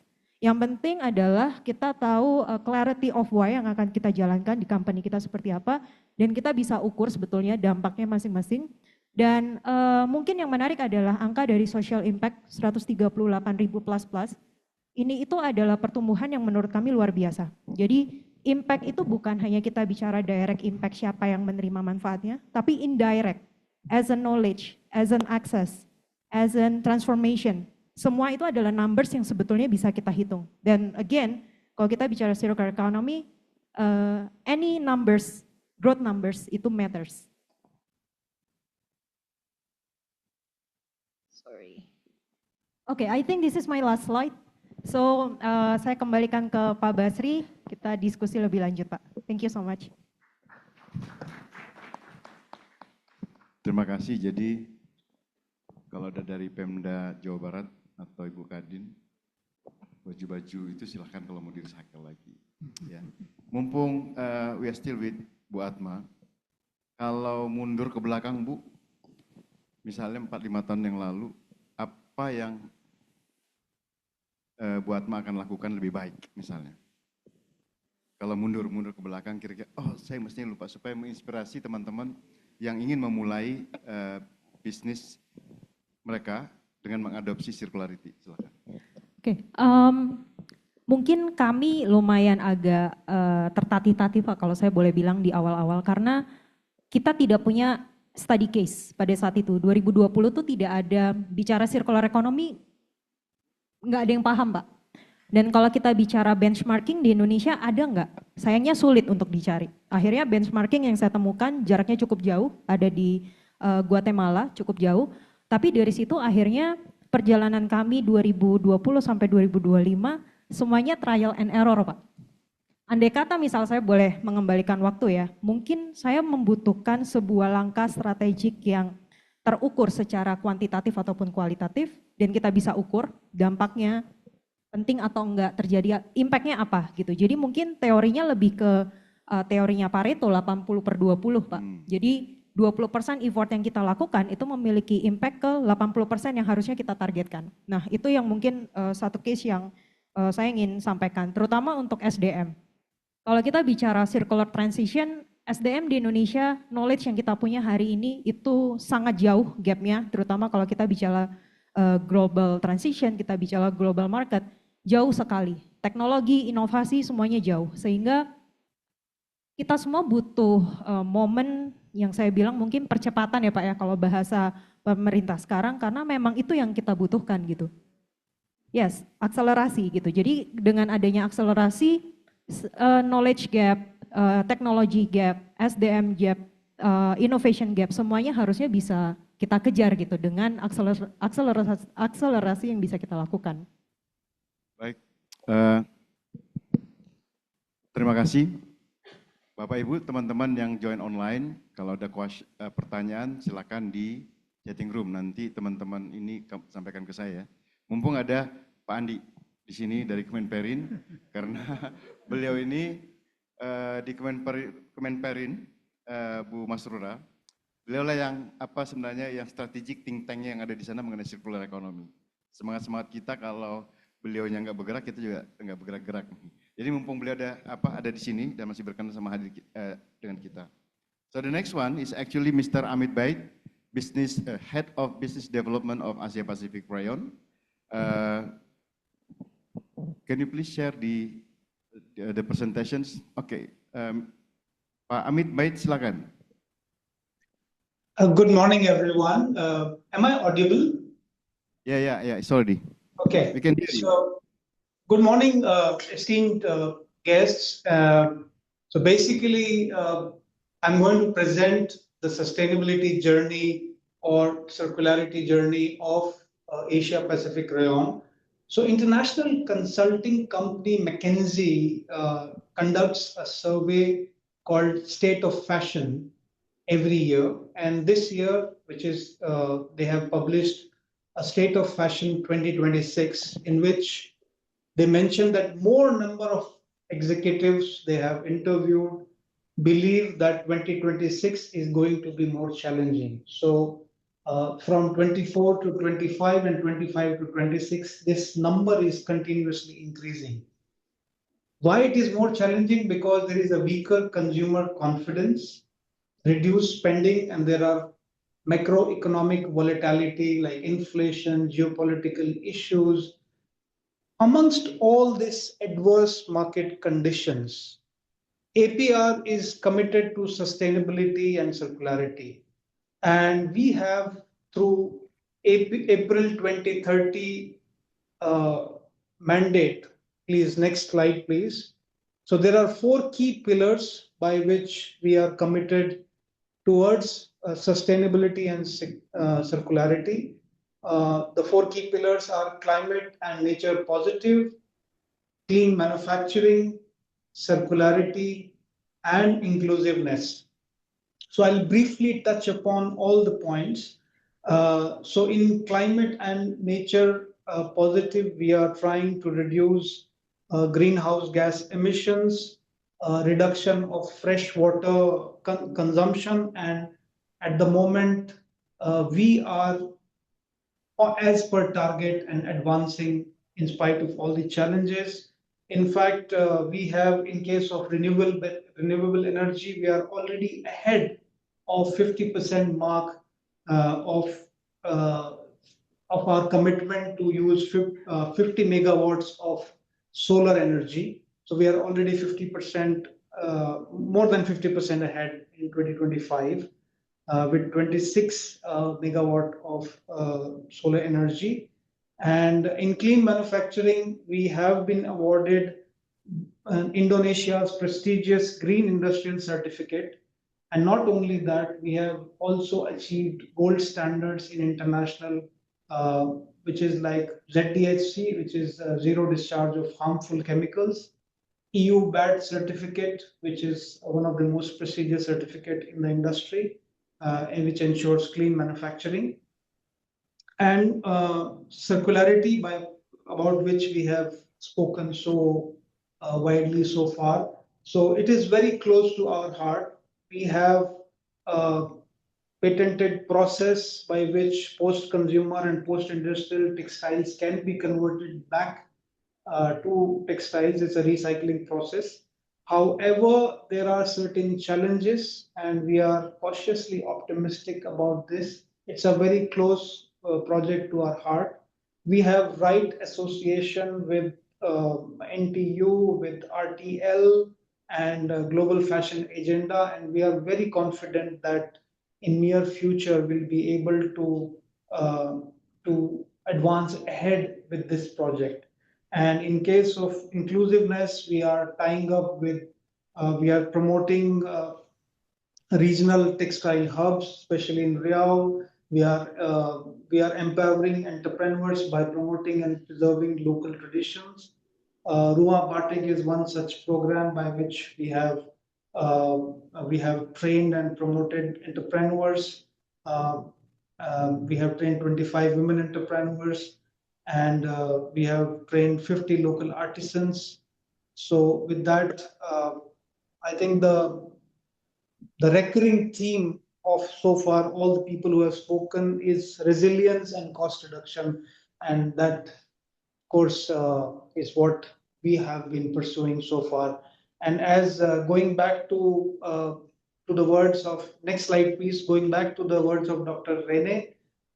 So everything is as long as it is good for community, good for country, good for climate, good for customer, only then it will be good for our company. And this is our 5C philosophy. Thank you very much. Wow, thank you. Very good, Mr. Amit. I think you read my cue cards, so I don't have any questions. So, Bapak Ibu sekalian, as you can see from the two panelists, right? So across Indonesia, we are seeing real progress on the ground. Yeah, most of them are self-initiatives like Pebble. Many of them are done in isolation, unseen, unheard, nggak kedengar. I just heard from Pak Ian that Bu Masrura ada di Jawa Barat, satu perusahaan recyclingnya sampai 3 juta ton jeans, baju ya, celana per bulan. 3 juta jeans per bulan, per bulan itu dari bahan recycle. Kan belum keluar nih, belum keangkat. Begitu. Jadi maksud saya banyak ide-ide, banyak bisnis yang sudah ada. Nanti melalui Aseba kita mau bertanding ya di lantaran global supaya ada bisa bisnis matching, bisa sama-sama paham bahwa Indonesia punya pasar kok. Saya kira begitu. Can you please share my slide? Can I, the first, yang slide saya yang satu. Ya, I took this from KPMG. Ya, ini untuk teman-teman anggota Kadin Jawa Barat maupun anggota API sama teman-teman yang lain. Bahwa kadang-kadang kan kita bilang sirkular ini satu investasinya mahal, kedua teknologinya tidak ada, ketiga pembelinya juga nggak jelas. Tapi survei interview dari KPMG, ini KPMG di Netherlands, bilang this is very clear. Udah nggak bisa didebat lagi bahwa circular economy is just about economy, it's just about business. Bahwa baik business leaders yang mereka temui, capital providers ya dari perbankan, financial institutions maupun investor, itu bahwa tidak ada yang namanya pertumbuhan bisnis yang long term without putting circular economy strategies at the bottom of the hearts. Nggak bisa, begitu. So starting from now, let's hear from Pak Widodo, right? Menurut Pak Widodo, I think, how do you see our discussions about circular economy, the potential businesses that from your perspective as academicians can support? Right. Baik, terima kasih Pak Basri, thank you for the opportunity. Before I answer the question, I guess I need to introduce myself for some of those who have not met with me. Jadi saya Muhammad Widodo, saya dosen di Politeknik STTT Bandung. So it's a School of Textile Technology in Bandung. We have been here for 100 years actually. Been working with the industry for some time. And we also have projects with governments, especially with recently with the circular economy as well.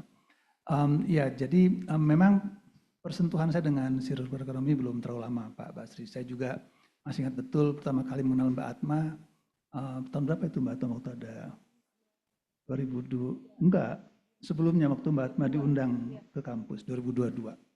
Dari situlah kita mulai ada persinggungan dengan circular economy, terutama recycle. Fast forward, jadi kalau saya melihat circular economy sebetulnya potensinya besar, hanya memang betul tadi disampaikan oleh Pak Basri, it's true that it is sporadic.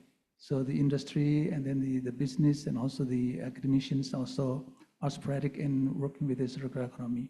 So last year, I worked with the government, with the Bapenas, to prepare the roadmap for circular economy and supported by, especially also with you and also some of the partners.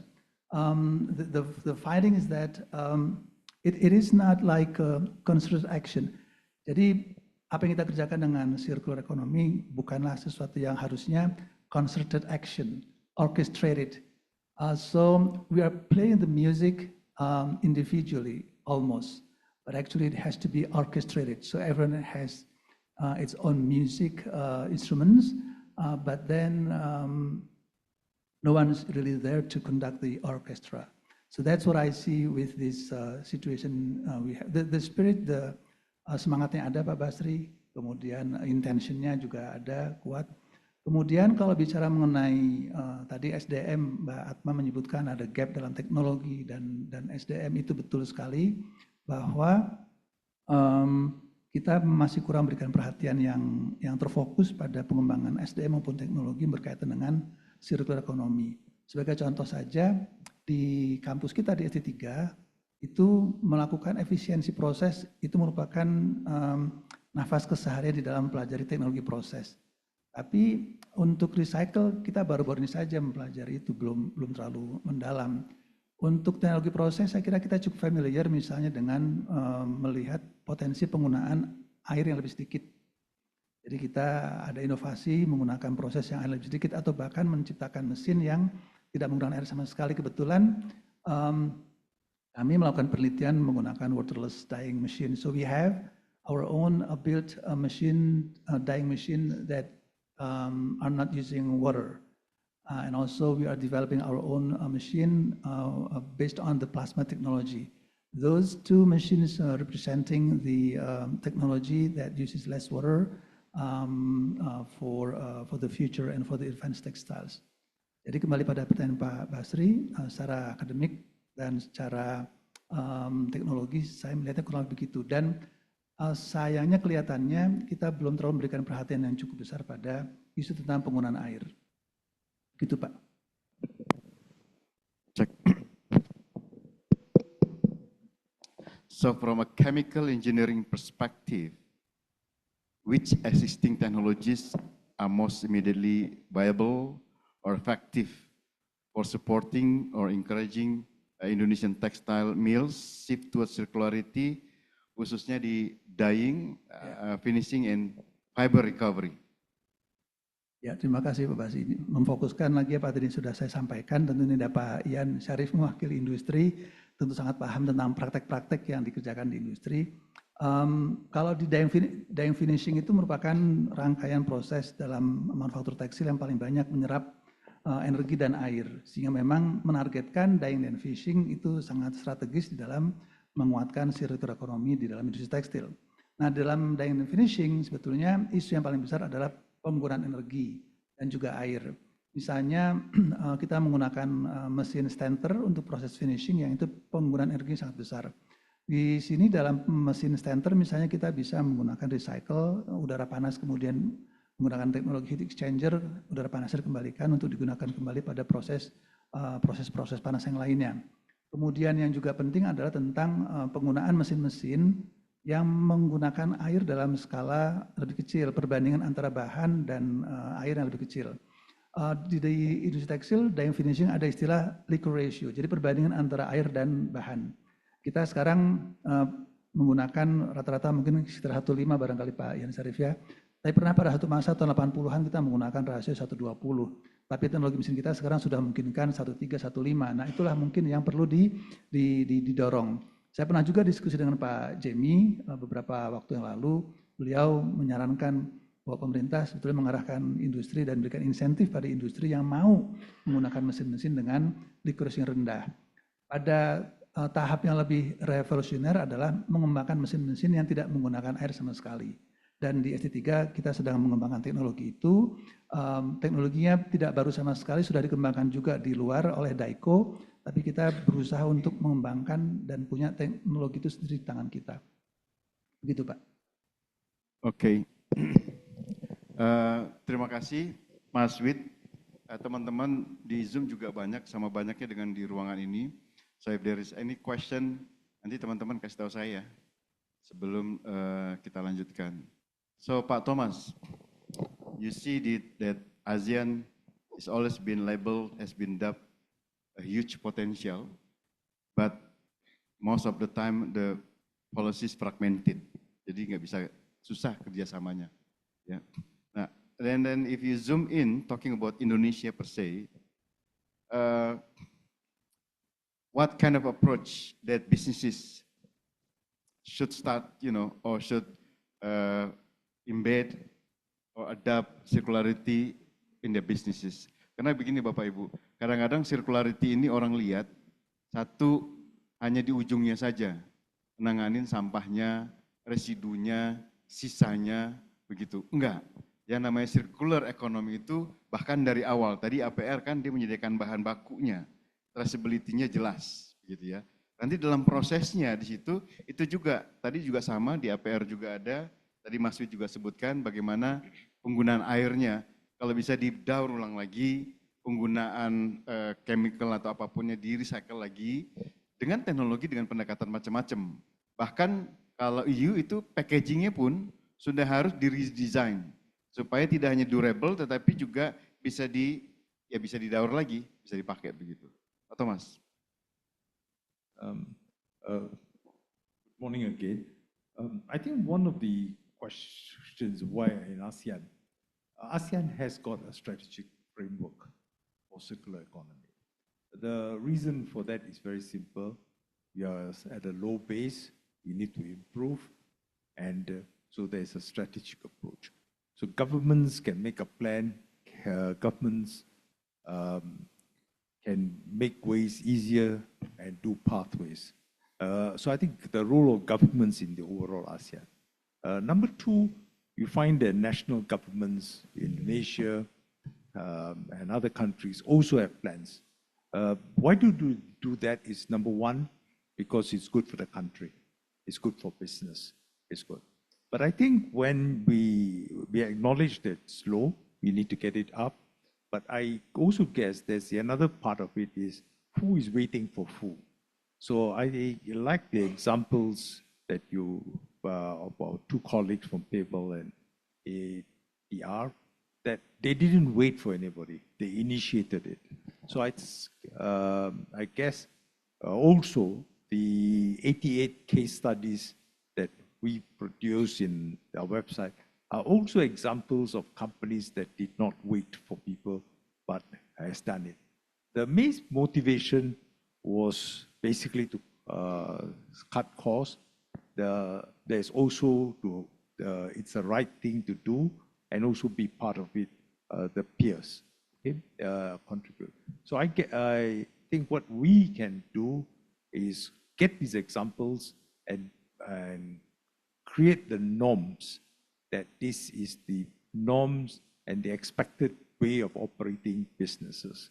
If you look traditionally, many of the old ways are no longer applicable. People has modernized, and circularity would be more part of it because we have resource constraints, we have capacity constraints, and in addition to these constraints, we have to meet this climate change urgency. So your question, my answer is yes. We just cannot wait. Whoever can do, just start doing it. My second question, check. In Indonesia, because you mentioned a number of sectors, right? Which business sectors hold the biggest potential to lead the circular economy in Indonesia? Is it hotels? Is it restaurants? Is it constructions? Is it textile, or is it what? From your experience. Okay. My experience tells me don't make bets because for a lot of wise people made a lot of chemical things and they made wrong guesses. We're all experts in the behind the, I mean, after the event, you got 20 upon 20 vision. Going ahead, prophesying. So I think all this, wherever you do, I like this old Malay saying, sedikit sedikit lama-lama jadi bukit. Little by little we can build. Even small potentials learn and you do. Let me just, okay. The one story that comes to my mind is, many years ago, I asked my grandmother. My mother is the only daughter among 5 brothers. So I asked my grandmother, who is your favorite child? And my grandmother said that the child that needs me is my favorite child. Okay, so I will take this example, which has got the best potential. Whoever gives us the opportunity, just do it. There is no favorite sector. There is no nothing. Anybody who comes out, emerged, we do it. Philips, because I look at these things, they sold off some of their business things, no potential. One of the businesses they sold off is making the most profits is small chips, machines, and etc. I mean, if they knew, they would have kept it. So I would suggest that you make the difference, okay? And so I don't know enough of Indonesia. If you ask me what happened 50 years ago, I can be an expert because we got history. What is going to happen 5 years, 2 years, I don't know. My previous life, just give you an example, my previous life, I was a trade unionist. So every time the companies comes out, so one day I went to my management and said, why do we come and say every crisis we reorganize? Why didn't you tell me what will you be 10 years from today, 5 years from today? What is the market, and shall we go and work for these 5 years and 10 years? It was a huge MNC. They said, brilliant idea, we'll come back to you. Then they came back and said, actually, we don't know. We are guessing a lot of things on market, but uncertainty is definitely one of it. And nobody knows what. So my answer is also, choose the opportunities now because you also have uncertainties. And you have to go and manage uncertainties. Thank you, Pak Thomas. Very good. Bu Dr. Masrura, I think we discussed this morning about what next follow-up action between ASEBA and West Java Chamber of Trade and Industry. So this might be the answer. The answer is, it could be tourism, it could be food, it could be constructions, it could be textiles, whatever. So ada pertanyaan, kalau enggak, ada pertanyaan?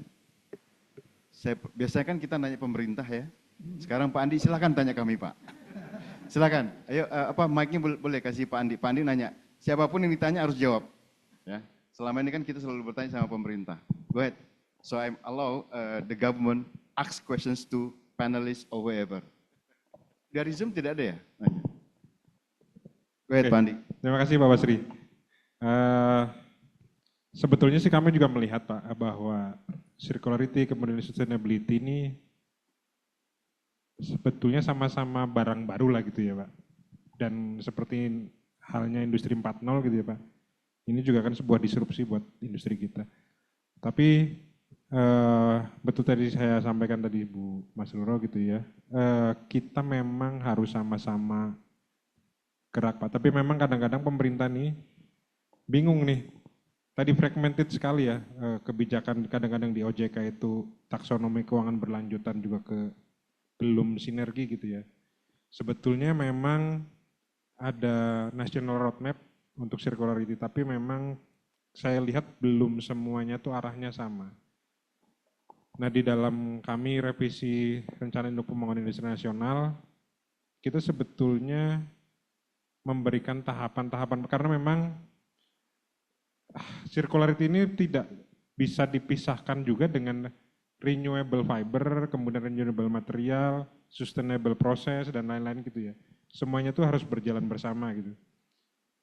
Nah, tapi yang saya lihat sebetulnya, tadi Bu Atma tuh kita harus appreciate gitu ya sebetulnya, karena beliau memulainya sudah dari yang lama, dan memang ini harusnya sudah dimulai dari penelitiannya sebetulnya. Jangan industri dibiarkan melakukan penelitian sendiri, karena ini dalam prinsip open innovation gitu ya, semua boleh melakukan inovasi. Dan ini sebetulnya harus dikolaborate oleh pemerintah gitu ya, oleh lembaga penelitian untuk kemudian bisa diimplementasikan langsung kepada industri. Sebetulnya pertanyaannya, kalau saya melihat gitu ya Pak, apa sih yang harus dilakukan sebetulnya oleh pemerintah kemudian supaya ini industri itu jangan mulai sendiri-sendiri gitu ya, kasihan juga gitu. Karena juga dia sudah pusing dengan rutinitas produksi gitu ya. Nah, bagaimana pemerintah kemudian bisa inovasi itu berawal dari bisa dikolaborasikan dan bisa langsung diimplementasikan kepada industri, sehingga industri itu selain tentunya kebijakan yang lain terkait keuangan juga bisa melakukannya faster gitu Pak, lebih cepat.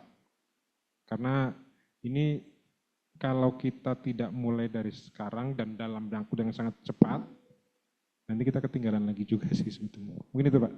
Good. Question is, what government should do at this stage ya? Apa yang harus pemerintah lakukan? Saya jangan ke Bu Atma dulu, nanti agak ke Mas Wid sebagai akademisi, silakan. Baik. Dari singkat Bu, Pak. Kok very singkat? Baik, terima kasih Pak Basri. Pak Andi, terima kasih atas pertanyaannya. Tadi sudah saya singgung sedikit bahwa tadi kan kata kuncinya fragmented itu kan, kemudian sporadic dan jadi kalau menurut saya seharusnya pemerintah bisa lebih tegas memutuskan siapa sebetulnya menjadi komandonya gitu kan ya. Kita pernah juga berdiskusi Pak Andi waktu penyusunan roadmap itu, di dalam tim juga berdiskusi, kemudian dengan teman-teman dari stakeholders juga berdiskusi juga. Ini kalau nanti roadmap jadi sebetulnya siapa sih yang akan punya tangan untuk mengawasi? Kan roadmap selama ini kan jadi ya jadi sudah gitu kan. Kemudian nggak diikuti siapa yang akan mengawasi implementasinya dan seterusnya. Jadi sampai hari ini memang Bappenas yang mengeluarkan roadmap dan seolah itu adalah milik Bappenas, tapi juga seberapa pertanyaan sebetulnya Bappenas punya kewenangan untuk mengarahkan kementerian-kementerian teknis di dalam implementasi roadmap. Jadi menurut saya itu barangkali tentu saja bukan perkara gampang. Karena kan bahkan mungkin sempat waktu itu ada diskusi, kalau gitu harus Pak Presiden kali yang mengarahkan dari awal itu kan. Kalau memang ini betul satu proyek besar gitu ya. Jadi mungkin harus dibawa ke DPR dan kemudian sampai kepada Pak Presiden. Itu saja singkatnya Pak Basri. Buat Mas silakan. Tahan nafas Bu. Seharian boleh nggak Pak? Ya nggak boleh. Mumpung Pak Andi nih. 30 second. Pak Andi membuka peluang untuk kita berdiskusi setelah ini ya Pak Andi ya. Jadi kalau misal pertanyaannya apa yang bisa disupport oleh pemerintah, gini Pak, kita melihat sebetulnya Indonesia ini 50-70% ekonominya itu didukung oleh small medium enterprise. Jadi bukan hanya kita rely on ke industri, tapi small medium enterprise ini punya peranan yang sangat penting. 10 tahun ke depan kalau kita bicara angka di global, pertumbuhannya 80% global market itu akan handled by small medium enterprise. Nah angle saya gini, ini kebetulan baru kejadian di Pebble sebulan yang lalu karena kita ingin menaikkan angka loan kredit. Untuk pertama kalinya Pebble open for loan kredit dan kita diskusi dengan satu private bank dan satu bank dari Himbara. Nah menariknya adalah Pebble ini dinilai sebagai perusahaan tekstil Pak. Yang kita tahu 2 tahun ke belakang kalau kita bicara sektor tekstil, kita bisa baca resultnya di media semuanya declining. Trennya semuanya declining dan itu pun juga yang membuat akhirnya bank-bank tidak lagi percaya sektor tekstil. Nah akhirnya scoring kami itu rendah sekali, sudah scoringnya rendah, terus loan yang diberikan itu bahkan tidak mencapai 20% dari guarantee yang kami siapkan ke bank tersebut dan credit rate-nya, coba tebak Pak, kami diperlakukan berapa persen? 8-12%, itu adalah private bank. Kalau kita bicara Bank Himbara, rate-nya bahkan 2-3% lebih tinggi daripada apa yang di-offering oleh private bank. Nah, case-nya adalah perusahaan-perusahaan seperti kami ini kalau kita bicara tadi, kita belum bicara market guarantee atau transformation, tapi dari sisi pemerintah saja melihat kami adalah sektor yang di luar sektor yang kami percaya bahwa oh mungkin nanti 1-2 tahun lagi atau setelah diskusi ini muncullah satu kategori sektor bisnis baru yang akhirnya menilai bahwa industri-industri yang bergerak di circular economy tidak hanya di tekstil ya, kita bicara semua sektor itu memiliki perhatian atau attention lebih jelas daripada pemerintah sehingga kalau kita bicara transformation itu kita nggak kehabisan nafas di awal Pak. Karena berat sekali untuk small medium enterprise seperti kami untuk bayar loan 12%, profitnya cuma berapa sih? Capek doang di jalan gitu. Atau mungkin kalau saya boleh saja, mendingan gak usah nyemplung sekalian di sini. Kalau kita akhirnya kehabisan energi juga gitu untuk berkutat di sisi itu. Tapi kalau kita bicara join program itu penting sekali.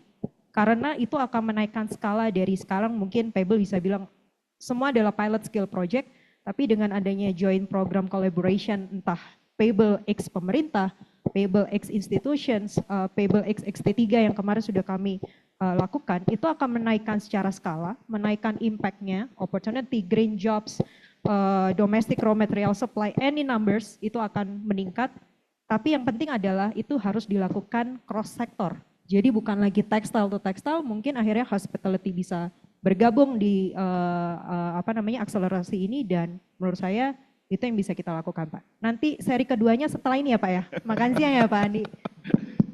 Thank you Bu Atma who is coming from far away from Surabaya to join with us here in person. Ya. Jadi mahal sekali masukannya. Ya, you see Bu Zanada tepuk tangan because she understand that problems because you can imagine right. So how the financial institutions value this kind of business, this kind of level of small medium enterprises,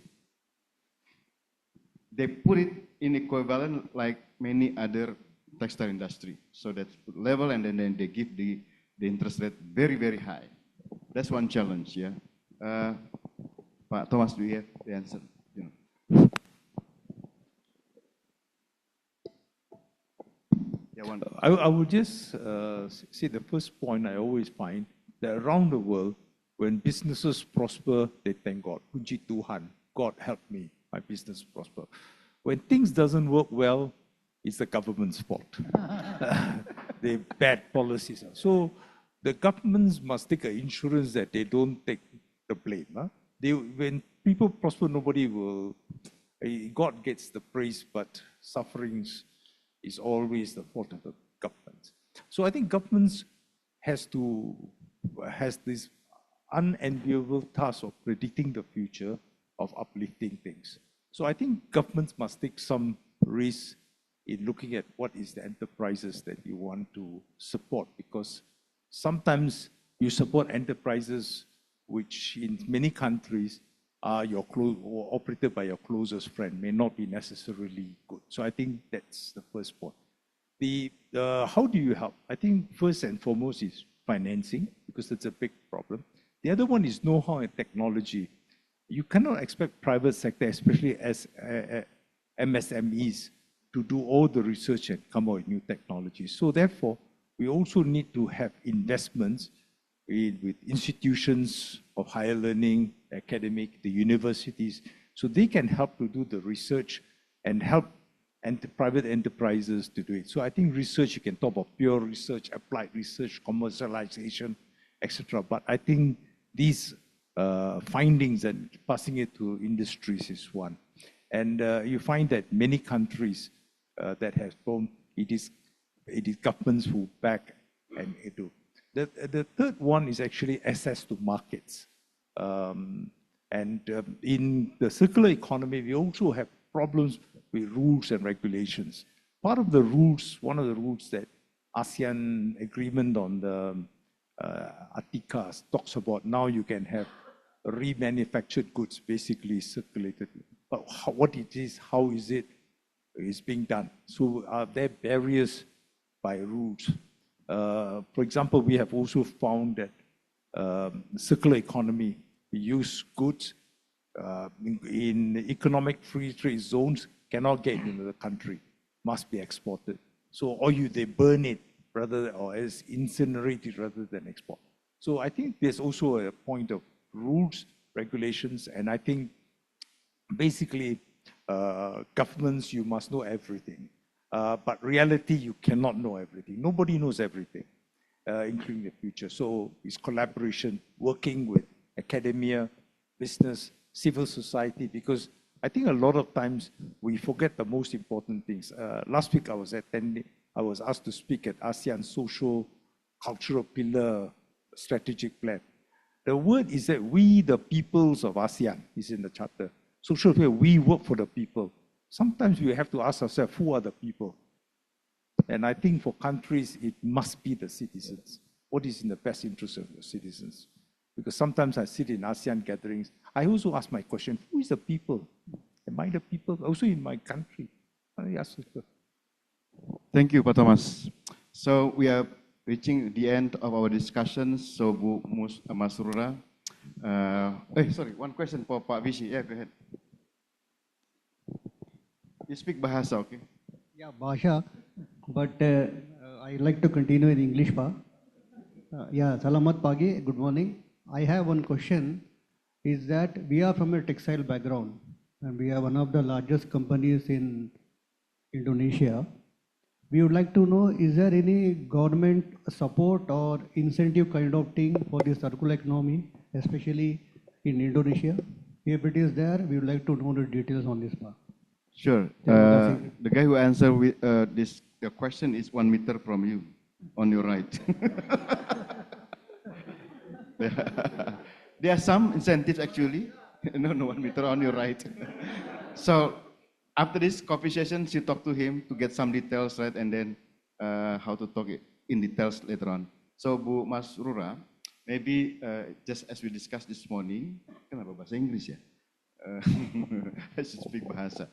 So we can follow up later on with Kadin West Java, because there are actually small items that we can discuss about financing, about market access, about which sectors that we want to follow up. At least we understand that Kadin West Java can start this initiative.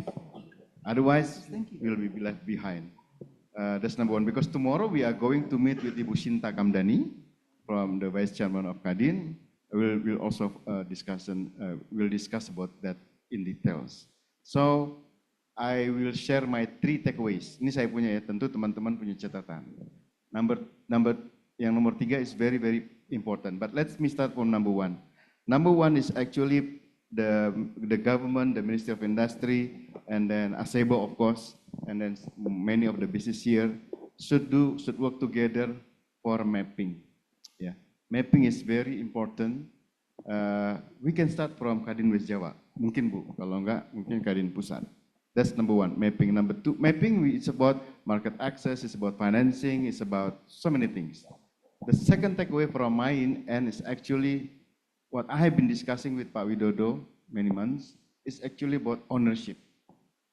One time, maybe last month, if I'm not mistaken, I also proposed this should be a body, an agency under the president or maybe under the coordinating minister, specifically on circular economy. Kalau enggak, lari ke kanan, lari ke kiri, lari ke sini, pertanyaan Pak Visi nggak bisa dijawab. Nggak mungkin dong kita paksa Mas Andi bicara ke Kementerian Keuangan dapat ini. Padahal Pak Purbaya dan teman-teman Bea Cukai ya, Pak Andi ya, udah dukung ini 100% untuk circular economy. Begitu. Bahkan mereka bilang bahwa barang-barang yang kami sita oleh Bea Cukai silakan pakai buat circular economy. Saking pengennya pemerintah untuk terlibat di dalam bisnis circular economy.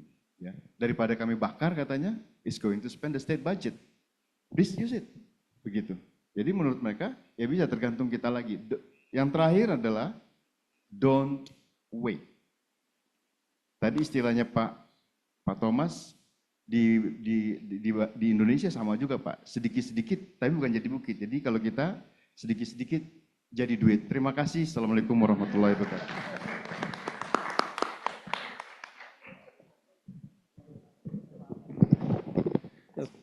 Thank you. Okay, now we will take a 15 minutes break. Sedikit, don't, because otherwise we cannot have lunch. Thanks very much. If you can come before 15 minutes, even better. So now it's 11:20 now, so 11:35 we come back. Okay. Minum kopi.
Okay, shall we start again?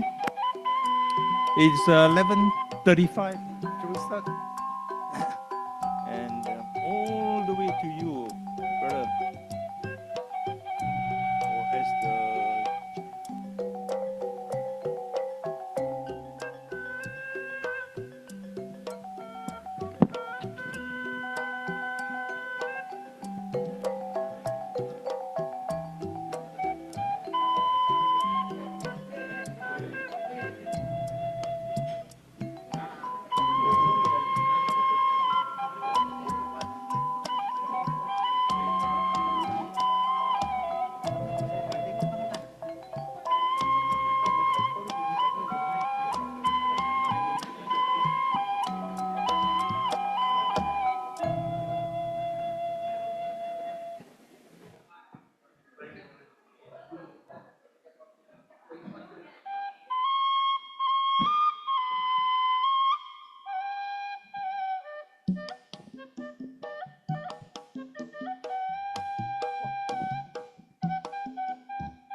okay. Thank you for all those who are here already. And my apologies to those online for not keeping time as much as we like. I hope all the online participants have also had a good coffee break like us. Oh, you also can take tea here and snacks. We like, I mean, one of my problems I face when I come to Indonesia is I find the desserts and tea, snacks very nice. In fact, lunch also, I overeat. So, ponche. Sorry, I recall my Malay. Long time ago.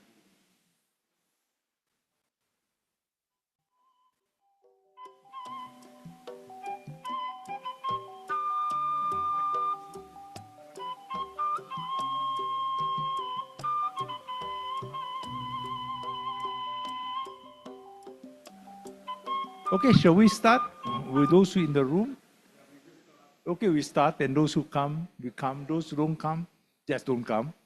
The benefit is yours, the loss is yours.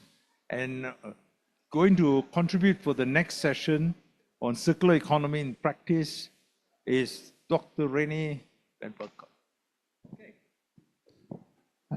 Thank you very much. And maybe before we start with the official presentation, can I get the slides back?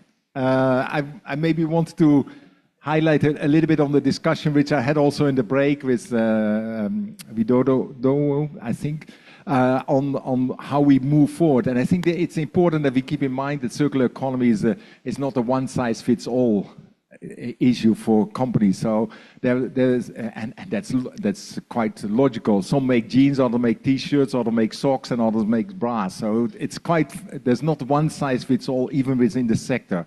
So the issue of kind of orchestrating is more like directing the efforts in different areas. So we can work together on some initiatives like mechanical recovery of fabric, using recycled fabrics, using renewable fabrics, what he was highlighting, textile dyeing and printing, so waterless dyeing and printing, those areas. But then in addition to that, there will be still an element of customizing to each company, so finding the right solutions. And that is maybe where we need to invest in capabilities of the companies to have some understanding what circular economy means, where technology can be accessed, how we can deal with financing. But it's more about entrepreneurial competencies rather than just handing out a blueprint of which everyone can follow. So that was maybe my my introduction. I want to go now to the advancing circular business. Maybe we can put it in the room on the full screen presentation so you can see that. That was the wrong way. So let me see. So I think I already mentioned this, that we have some concept around what the circular economy means, from take, make, use, and then throw away, to take, make, use, and reuse and recover again. But that has instilled some of the thinking around circularity being a waste management strategy, and recycling, avoiding waste there.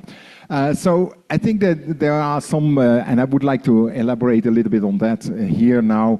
We see then that there are a kind of different approaches. The first was the 3R, so reduce, reuse, recycle. Then we see the 9R framework, which is also referred into the Indonesian roadmap, which we have. And then we have ISO 59000, which are promoting 13 resource management actions. But I guess the most important part is that circular economy is not a recycling economy, and I can be provocative and maybe state that recycling is kind of the last resort in the circular economy. We only recycle what we have not been able to avoid yet. So that is, often we say circular economy, we start with recycling. No, we finish with recycling. We start with designing products which are efficient, durable, and then we have, we do processes efficiently, then we use and we repair and extend the use, and what's then left over, we look for recycling opportunities. So I think this is a bit a reflection of the fact that there are different perceptions around of where circular economy came from. And I would like to just touch upon briefly now, and maybe in the afternoon we can elaborate a bit more. There is kind of 4 schools of thoughts around circular economy. One is the sort of ecosystem metaphor, which is promoted by the Ellen MacArthur Foundation, which is saying that basically we have processes in nature where materials are being recovered and recycled and reused, nothing goes to waste. So we just copy and paste that into the economy. So we use that as a metaphor.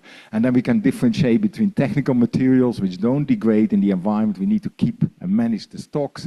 And there is the renewable materials which basically can be regenerated in nature. So that's the famous butterfly diagram. Then we have the precautionary principle, which is basically saying that if you're in doubt that there could be a risk, we should try to avoid it. And that led us to the prevention ladder for waste management, the 3 Rs, and now the 9 Rs principles. Then there is the people who are focusing more on the value of materials. So if iron ore is in the soil, in the ground, it's worth nothing or very little. Only when it's excavated, it gets more value. When it becomes steel, it gets more value. And ultimately, when it's in the car, it has its highest value. And then once the car is being disposed, the value basically rolls down the value hill. And that's the business models are then focusing more on ensuring that the value is created and maintained. So we talk then about narrowing, so using less material every time, slowing down, so using longer, closing the cycles, and also regenerate in nature. So that's the models from the business models. And then the resource panel is more emphasizing on the link between materials use and climate change and biodiversity loss. And they're saying that we basically need to decouple. We need to do more economic output with less materials and resources and less environmental impact, and then for more benefit for the people. So that's the resource decoupling strategies. So with Switch, there's a typo there. Circular economy, you see it more as an umbrella concept. It's not necessarily just one approach, but there's an umbrella with a central tenet to contribute to kind of, if I put it that way, to zero out the net inflows of virgin materials and the net outflows of waste into society. So it's closing this inputs and output flows from nature and into nature from the industry. And that's commensurate with the definitions or the ambitions stipulated in ISO 59000. ISO uses different language. They don't talk about zero out, but they say closing the cycle as much as possible. But it basically means closing you can only do if there's zero, isn't it? It applies, and that is maybe a bit, but in the earlier session it was also mentioned, it is not just about materials, but it's equally about energy, energy resources and water resources which can be used circularity. We focused a lot on the waste, on the physical materials which you can put in a container or in a box and deal with, but the concepts are equally applicable to water, energy, nature in that sense. And we then emphasize that we basically have three ways of dealing with this. One is circularity, which basically means extending and recovery and recycling those, so keeping it in circles. But the second one, which is equally important, is to ensure that we use things more efficiently, so that we use every time that we need something, we do it with less stuff. We make the chair with a half a kilo or 20% less material, and we use it longer, because longer means also efficiently in there. And then the third option is basically substitution, to say that we can take advantage of the renewable properties, that renewable materials can in principle recycle back through nature. So that's resource. So we talk then substitution, efficiency and circularity, contributing to business, planet and society. So, and these three strategies, they often at enterprise level, they converge. And that I wanted to highlight that with two examples. This is Holcim in the Philippines, is decarbonization. So they do circularity because they use fly ash and other waste products as alternative cementous materials. So they substitute clinker with other materials, so that's circularity. They do waste heat recovery, and they have closed water systems, also circularity. They do efficiency by digitalization and driving efficiency, efficient motors, efficient equipment. And then they do resource substitution by using biomaterials as energy source, and they do rainwater harvesting, so that's there. And then they have the significant greenhouse gas benefits, reduction of fossil fuels, and increase the production capacity. So they created more capacity to produce more cement in that sense. My second example is from the textile that shows this issues there, which is ID Knitting, which is a knitting company in Thailand, and they basically do polyester knitting. So they do resource circularity because they started knitting with recycled PET, basically from Indorama, for mechanical recycling of bottles, and they do recovery of the knitting waste in their process. They do efficiency, and I will elaborate on that. They have actually done this cool mode textile fabrics, which is the mechanical design of the knits is done in a way that it fosters evaporation of your sweat. So you can basically feel comfortable at higher temperatures, and then in that sense it's resource efficiency in the use phase, because you can basically live comfortably in air conditioning at 25 degrees rather than at 18 degrees, the air conditioning. And they have a rooftop solar plant, and they have the potential of this cool-made fabric then. So circular economy, from business, we have often heard it sounds good, but what's then basically is the threat or an opportunity? When we started with the consultations also in Indonesia, we got more questions around what's the scope, what's the purpose, what's the rationale, how do we work, how is it relevant? And that is where we came up with, Vita already referred to this framework for business action on the circular economy, which is an ambitious framework, and it's rather than saying we give a definition, because there was already 200 or 300 definitions around, so adding another one is irrelevant. So we better focus on the common elements and the ambition on what we want to achieve. So we say, first of all, it's for net zero for climate, nature, and environment. So it deals with materials use, and materials use causes 60% of greenhouse gas emissions, 90% of biodiversity impacts, and 40% of pollution impacts. So it's really about dealing with materials and using them. Then the second point is then using materials circularly, efficiently, and substitute. So there's three strategies. Then the third one is then a responsible business. So why do we do this? And this is also where Araiba's CSR network came in, and they're saying that under international definitions, you would say responsibility includes taking responsibility for the impacts of your products on the environment and society. And one of the impacts of products is by the materials which you selected. So thinking about materials is just part of what is currently perceived, what the society, what the international markets expect on responsibility. Then the fourth one might be a little bit easier. That's basically saying that we need new products and new services. That was also said. So we need innovation, co-creation in the value chain. If I look at the first four, then people have said this is very much environment-driven. And that's true. It's kind of responsible innovation driven from an environmental lens, but ultimately we want to address also socioeconomic problems, and it's also quite clear. Anything we do to mitigate climate change will pay off in the future and lower adaptation costs. So that's very clear, and I showed already some examples of cost savings before that. So the framework is available online. I apologize, we don't have enough hard copies here for distribution today, but it's available, the 5, and it's also summarized in the flyer which we put on the table there. So then we did the Southeast Asian business cases, 88, they're there, 16 from Indonesia. I just want to highlight the diversity. So first is Anji Agri Papua, so that's the sago plantation. So they did a lot of work on actually doing regenerative agriculture, regenerative forestry to do that, and making efficient use of water, energy, and starch, and also using biomass as an energy source. So that's there.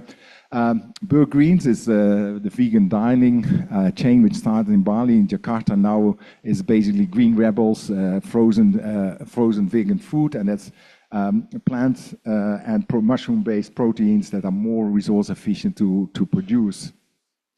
Then Chandri Asri Group has worked on plastics, and plastics putting them mechanically back into road.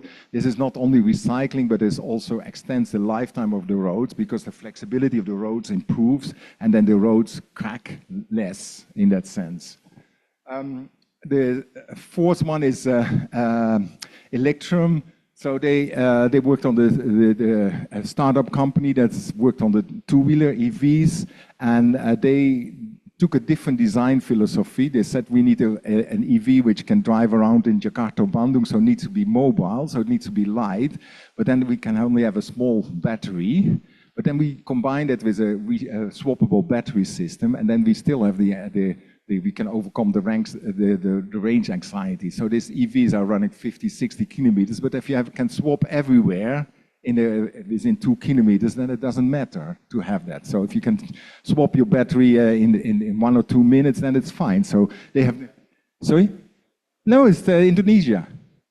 It's Indonesia. There are, I think, a couple of 100,000 in Jakarta running already. Yes.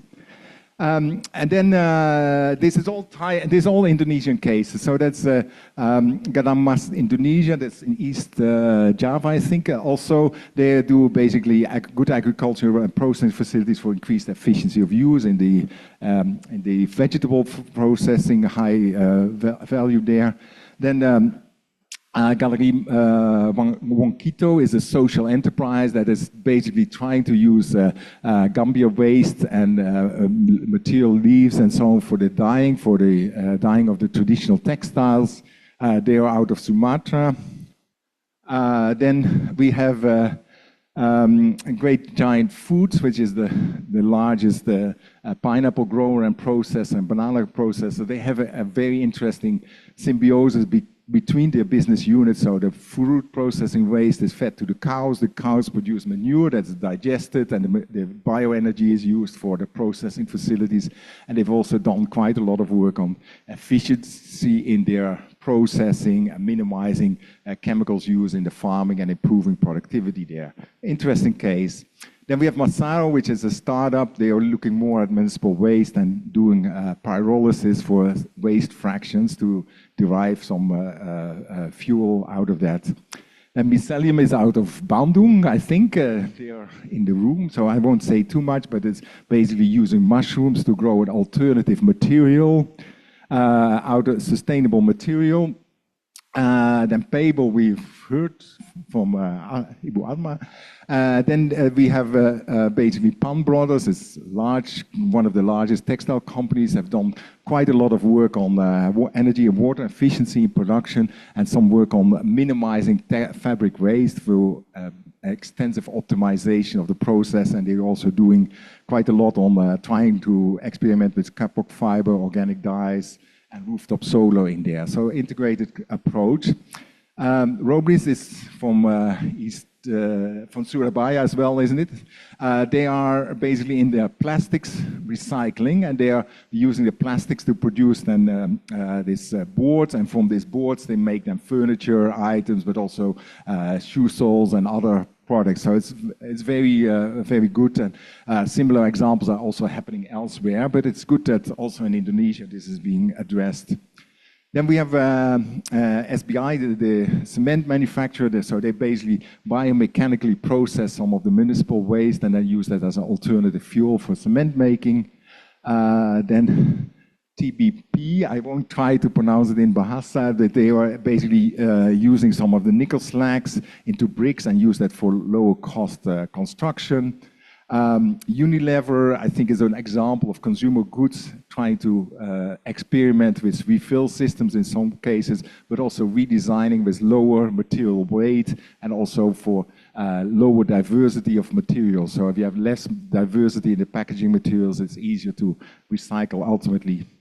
Last example is Bing, which is basically practicing this modular design and construction. And the modular design and construction means that you produce these modules in a factory. You can do it with higher efficiency, and you have light weights of the buildings. And if you have light weight of the building, you also need less concrete and steel for the foundations. And you can basically also transport the building somewhere else to use it for a secondary purpose. So why do business get involved? And I mentioned it a little bit earlier on. I think for most businesses, it's still an element of there is savings available for water, energy, materials. They are expensive, so if you can do more efficiently, that's a cost saving. Then we see quite some examples where there is a new market or new business opportunity, also sometimes from completely different technologies, biotechnology being applied for producing materials.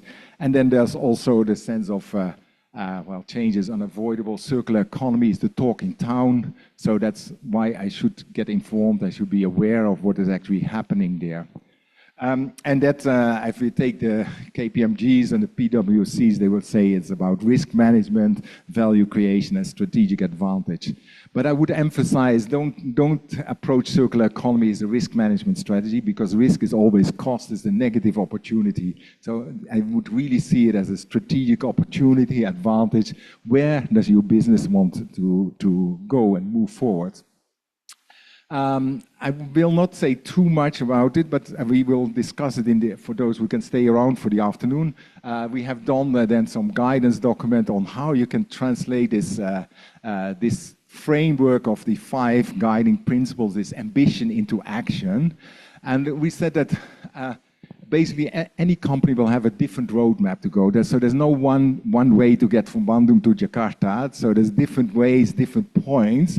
And therefore, we present this more like an activity menu. So these are activities which make you more circular, but it's not a sequence of there. But then we put it into 4 columns, if you wish. So stock take is really saying to companies, look around, what is happening, what are the visions, what are alternative, what is happening in the market, what are competitors doing, what is the technology there. So take a look at the circularity, opportunities, and risks. And the second one is very important that we emphasize looking for ambition. So getting away from what is my target for next year, because that will always be incremental, to where will my company be in 5 or 10 years, assuming that circularity transition is going to happen. So how will I respond?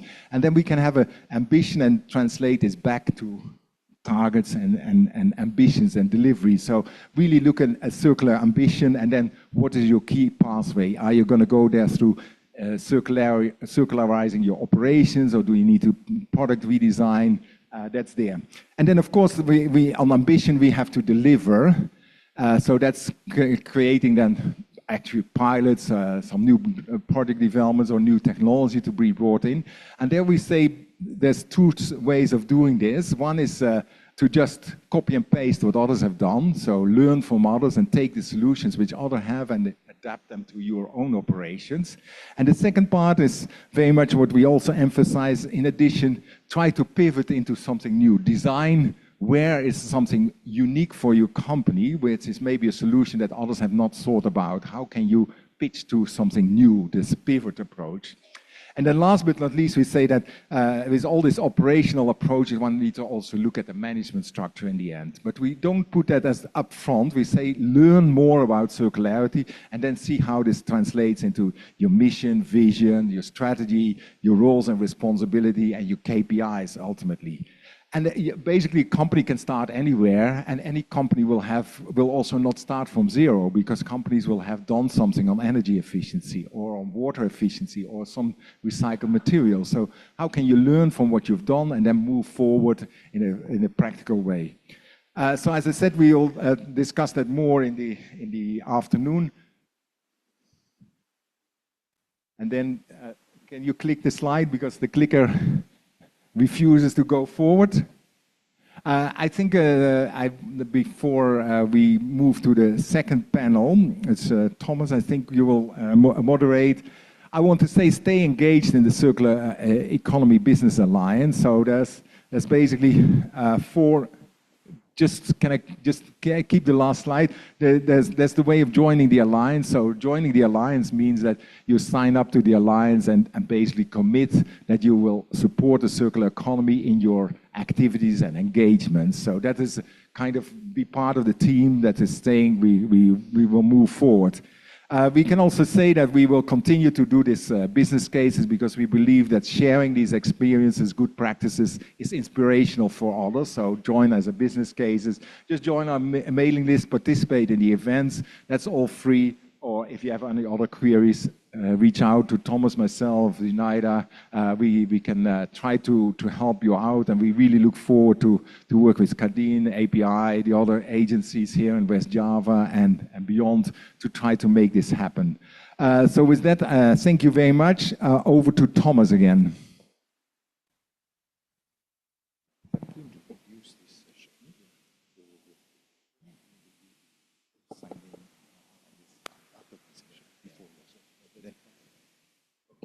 Good morning again.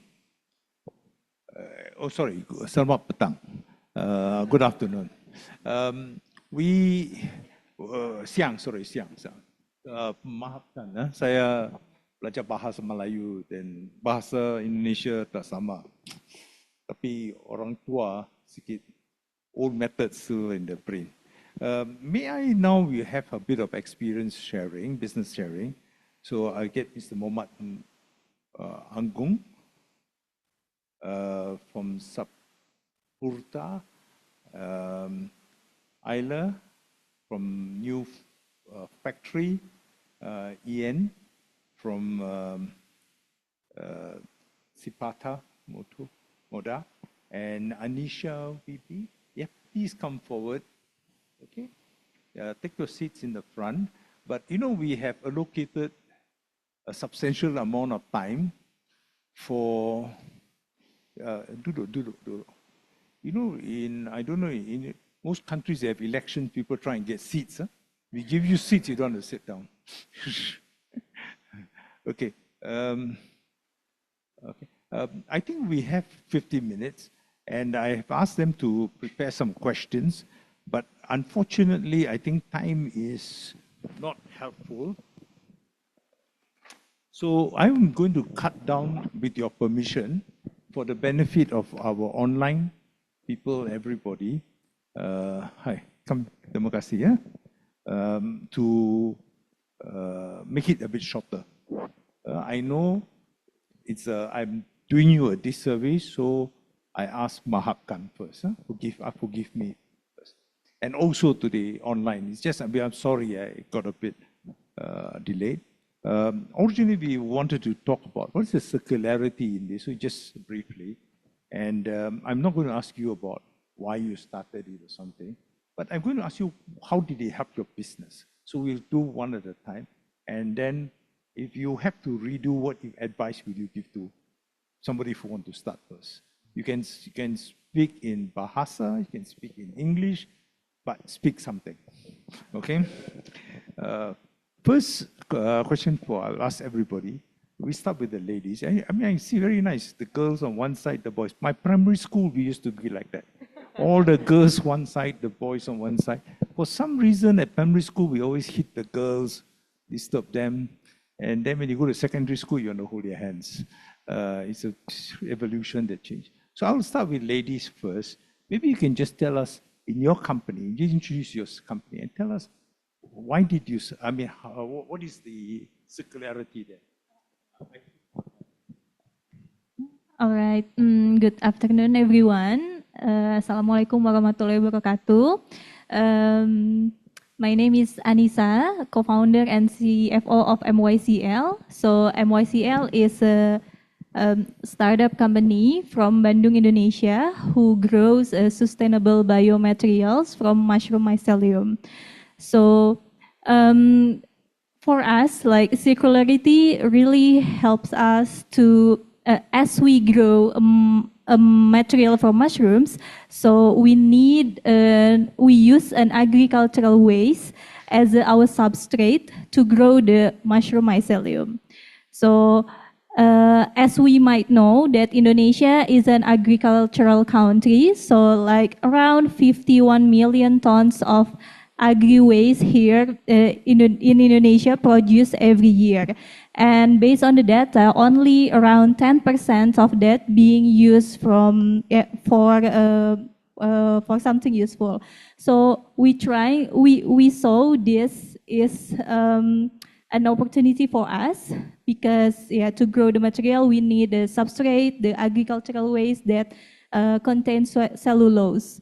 So we grow the mycelium. We make the leather-like materials from mushrooms, and then after being unused, the materials can biodegrade itself after being unused. So it's kind of a circular phase of the materials, and for case in MYCL, when we produce a sheet of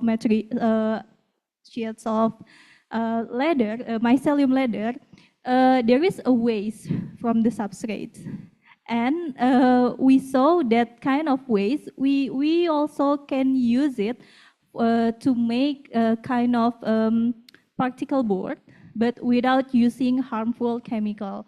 So instead of using like, for example, like formaldehyde as an adhesive for the conventional board, we use the mycelium itself as a binding agent. So after we harvest the surface of the to become the mycelium leather, the waste we can press it, and it can make like a kind of particle board, but natural. So there is in one line production there will be like 2 products. So we can minimizing the waste. Even if we success from that batch, there is no waste from it. Okay, thank you. Okay, thank you so much. Thank you very much. Thank you very much. I think you learned very importantly is that mushrooms is not just good for eating, but you get vegetarian leather as well. No animals were killed. Thank you very much. Thank you. And no waste, so it's really things. So here's an example of what we learned earlier: technology, innovation, and design. So circularity is a lot of due to this. Can I be fair to this gentleman, Mr. Agong Mohamad, from Surplus Indonesia? Can you just tell us what's your business and how do you manage the circularity? What's the circularity? So, hi everyone. So, first of all, thank you for having me. My name is Agung from Surplus Indonesia. We are a climate tech startup that focus on tackling waste from the source by connecting the business owner who has surplus product or near expiration date product or dead stock product to our customer in a clearance sale way through a mobile app or Surplus app. So in total we have 1 million users, and we've been rescue more than 10,000 products So yeah, this is the introduction of Surplus Indonesia. So we've been known as an impact-driven clearance sale e-commerce because we leveraging the AI, digital, and offline ecosystem to cut waste, empower people, and reduce CO2. Maybe next. Yeah, and this is my biography that I did my bachelor in Bandung Institute of Technology and my master in Imperial College London. And also my personal award is the latest is the Global Sustainability Award 2025 in India. And before that, I was Forbes Asia 30 Under 30 and Asia Pacific Biocircular Green Economy due to the impact of Surplus Indonesia. Next. Yeah, so this is the one that I mentioned earlier. Maybe I will stand up first. So as we know that in Indonesia itself, they lost 39 billion US dollar per year from the product that's still untouched, but it's thrown away because it's because it's close to expiry, mislabeled, or simply overstock. So that's why Surplus Indonesia are here to fix the system. Next. So we work in two ways. First of all, we have the AI power surplus inventory. So we help the business owner to predict which items are about to expire, and then we help them to give the discounted prices, and then if they agree, and then it will redistribute to surplus app. And the surplus app is a clearance sale marketplace that will be used of consumer to buy the overstock and close to expiry with good deals. Next. Yeah, so this is the key features from the upstream to the endstream. So the business owner can know their what item are about to expire, and then they can have a dynamic pricing on the discounted, and then it will distribute to our surplus app. And then we have the waste tracking and traceability, so people can know how many product, money, and greenhouse gases has been avoided in one simple dashboard. Next. Yeah, this is our category in one app. So we have like a beauty category because all of the overstock skincare will be uploaded through our app. And then the food, rejected fashion as well, because there's a imperfect fashion that rejected from the brand, and then the supermarket and household good as well. Next. Yeah, we don't just go online, but we do offline as well. So we have some initiative, for example, like a usable base surplus. It's a smoothies from imperfect fruits that we sold via offline store and electric vehicle juice cart.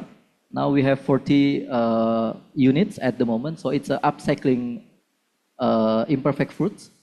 And second, because there's a lot of imperfect fashion, and then we sold it through our offline store as well as our surplus supermarket as well that sell the near expiry cosmetic and household good as well. Next. Yeah, so that's why it's a win-win solution, because in the beginning, both customer and business owner can have huge financial recovery while contributing to the environment at the same time. Next. In total, we have 1 million users all over Indonesia area, and mostly they are coming from low middle income population. So they want all the same thing, cheaper price, a good product with a cheaper price. So that's why we becoming the mainstream solution. Next. Yeah, this is their testimony. So they now have a huge awareness to prevent the waste at the beginning. Next. And then we have been partnership with 10,000 business owner consisting of bakery, cafe, restaurant, hotel, fashion, electronic, and so on and so forth. Next. Yeah, this is the study case of Surplus Indonesia. So for example, from the supermarket, so the GrabMart Kilat successfully cut 60% of their near expiry product with the help of our ecosystem. With the help of our ecosystem. So they saving 150,000 US dollar in a year. And others brands, they sold thousands of the slow-moving product with the help of our solution as well. So it shows that we help the businesses from food to fashion brand, and we help them for the unit economics as well. Next. And also this is our impact. So more than 10,000 product has been rescued, which equals to prevented potential $1 million for the financial losses and avoided potential 10 million tons of CO2 from the landfill. Due to our offline ecosystem as well, we created over 100 green jobs and empowering 150 farmers. Next. We are not only transforming the retails, but we improving life. So by connecting farmers' imperfect produce to our customers, now they have a 30% higher income recovery. Next. Yeah, we are not alone, but we've been partnership with government, ministries, and other retail association in order to accelerate this circular economy solution from our side. Next. Yeah, this is my team. I bring expertise as Forbes Asia 30 Under 30 entrepreneur. And our advisor is Pak Sandiaga, as former Ministry of Tourism and Economy Creative. Next. And also, we've been, in the past 5 years, we've been invested as $1 million and some prize winner. So it shows that we've been trusted by global institution. Next. Yeah, I think that's all. Sorry if it takes so long. Thank you very much. Thank you. You have actually answered all the other questions, but I want to go to Alia, new factory. I've heard you before. I'm going to ask you again. What's the circularity in your business? Yes. How you do it? Thank you, Pak Thomas. Thank you, Pak Thomas. Hello, everyone. Good day. First of all, I apologize for delaying everybody's lunch. I promise to keep it succinct. So my name is Alia. I'm from the New Factory. We are a textile recycling cooperative. So we are an upcycling startup. We're also structured as a cooperative, worker cooperative. So our business are owned by workers that work full-time in it.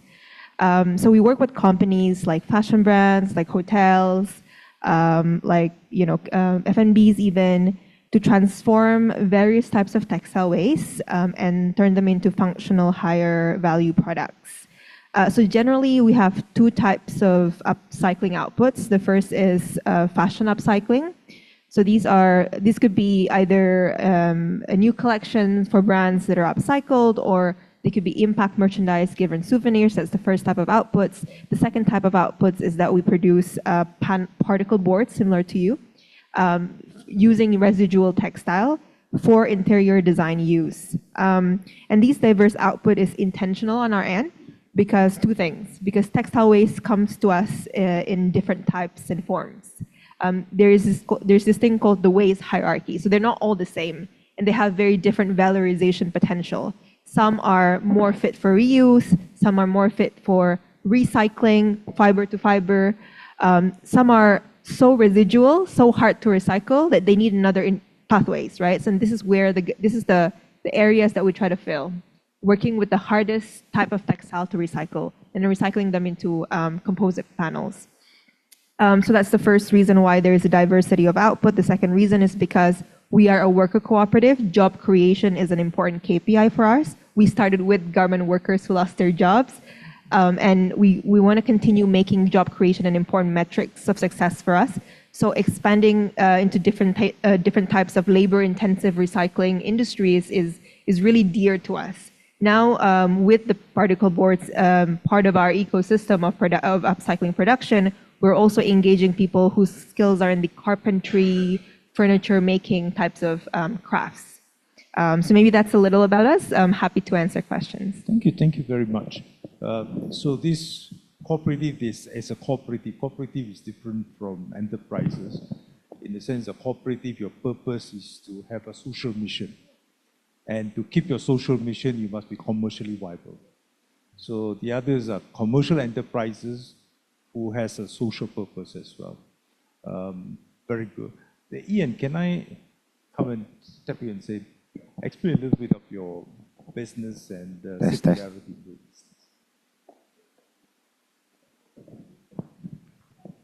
Okay, sure.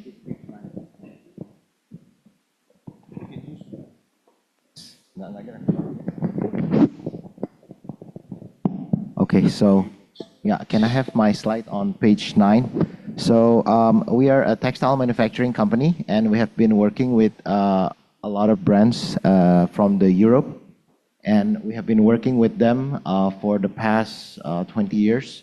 So there has been push from the brand owners on how we can be more sustainable. So this is one of the investment that we made, and we have changed all our plants to the new dye machine that uses less water. This is currently 1 kilo to 3 liter from the original 1 kilo 20 liter. So we've reduced a lot of water. And as you can see in the machine, there's no water. And we're going for zero discharge by next year because we are using almost very less water than if you are doing a laundry. Yeah. Okay, next slide. And this is another investment that we made is on the digital print side. Printing used to be a very tedious and energy consuming industry where we can consume almost 2,500 grams of water for every meter square of fabric. But with the new technology now, we are just using about 5 grams of ink, and that's it. And it's a dry method. So there's no water usage at all. And it's such a huge reduction. And there's also one company from Europe, which we are working together, and this is using air steam. So instead of delivering the dyes using water, we are using steam. Yeah, and the factory is in Bandung, is within a distance if you want to visit. And by next year, we would be installing solar panels. But now it's not easy to get the quotas for the solar panel, and I think this is somewhere where Switch Asia can help us to push the national grid to actually give us the quota, because this is a request from all the brands that we have to use renewable energy by 2030, but we cannot get the quota. It's very difficult. Yeah. And also the brands are asking us to use new carbon instead of old carbon. So no coal by 2030. We have to use biomasses. And this is where I think we have to be a bit critical, because there has been a push on this biomass, and wood chips has been booming, and we have to understand where the source is coming from. If it comes from agricultural waste of rice husks, it will be okay. But if it comes from deforestation, and I think the incentive to do the deforestation is so high because the biomass industry is booming and the price is high up. Okay, next slide. So this is our water reduction efforts. We have used now only 4 liters to dye a kilo of fabric. Next slide. And the last one that we just did installation in 2019 is for our wastewater management. Instead of using a chemical base and a membrane base, we are using now a biological base anaerobic bacteria plant built by Pantare Waters from Italy. It's a huge investment, but it's good because nature is free. So now we are just using oxygen. That's our only input. And yeah, the wastewater is being degraded into clean water, and it helps us achieve zero discharge by next year with minimum investment. And one of the things that we can use is the sludge. The sludge actually has huge calories, 5,500 calories after we dry it, but we cannot use it because it's considered like dangerous waste, hazard waste, and we have to send it to a third party, which is not very economical. I can just burn it in my boiler and make free energy. Yeah, thank you. Just to ask you, what's the quality of your cloth with your dry dyes plus instead of water and reduction? Is it the same quality? Yeah, it's almost the same, because with the dry, actually you turn the dyes into gas. Okay. And then there's sublimation process where you transfer the dyes into the pores without using water. So I think we have so far heard very clearly that the main part of all the three is your innovation. You found technology, new design, using people, so you forgo a little bit. The cooperatives provide job creation, so maybe not so much a technology because you don't want to replace people, but I think it's important. Can I now ask you, I think what is clear is that you all have got an environmental impact. Okay, how has this, Uncle, you were very clear. You also say it's good for your business. You became richer by making the environmental cleaner. That's the best example. Has it been good for your business, Ian? Has it been good for your stakeholders, your employees, your customers, and your principals who buy your products, as asked for it? What about your supply chain, those who give you the products? What has been beneficial for them? We can start with Okay. Okay, check. Okay, so maybe for our stakeholders itself, the at MYCL, from the supply chain. So we at MYCL we are not only make the product but also the technology. So our technology can be licensed and our production process can be decentralized. So our supply chain is we collaborate with farmers like all over Indonesia who produce agricultural waste, and we can like at first their waste only like let into the plantation, but once we collaborate, we can take the waste and make it into something valuable. That's from the supply chain side. And for the production itself, currently our stakeholder is a local community in the north of Bandung. So our eco factory is in Cisarua, Lembang. We collaborate with ibu-ibu or women, mostly local women there. So they become our production operator. So they helped us. We train them like to make these materials. They introduce them to the aseptic technique and so on. So currently they can help the household income. So they can help their husband, and we can also add an economic value to their household. And for the team itself, we trying to open a green job here in Bandung. So our employee not only working for money, but also we have a mission and purpose behind our work. And and for the customers, our brands, mostly our customers is local and global brands who seeks for the innovation. So by collaborating with us, by using our product, they can have a material with low impact and with the new and innovative materials. I think that's for MYCL case. Thank you for that question, because I think one of the main misconceptions that we have, that people have of cooperative, is that we don't acquire technology, and that's far from the truth. Because for us, as you said, financial viability is important to us, and technology is at the core of that. Because without adopting technology, wouldn't be able to capture, we wouldn't be able to produce outputs that are much higher value, which are important for us to sort of upgrade into like a higher value markets. Our technology acquisition process has been supported by universities, by academics, who let us tap into, who let us hedge the risks of technological learning. And but it is, as you know, just to point out that it's super important for us, even though we are cooperative as well. I'll ask Ian, what have been the benefits of this to your company? And first, for capital expenditure itself, it was a big investment, but the cost reduction that came with our sustainability initiative is rewarding. And secondly, for us, as textile is getting more commoditized, having this sustainability and renewability agendas and targets and certification from the EU helps us differentiate ourselves from other manufacturers, and this create a blue ocean for us amongst designers, because designers nowadays, they are getting younger and they're getting more critical and concerned about the climate change issues. So once they go to our factory, they fall in love and they say, oh, that's it, I found my fabric suppliers. And I met some lovely designers in the room just now. And can I ask you, how has it benefited your company and your stakeholders? You explained a little bit there, but what is the most important thing about your business that you feel most proud of? So, if I'm not mistaken, that you are asking about the most impact that we've been generating. So,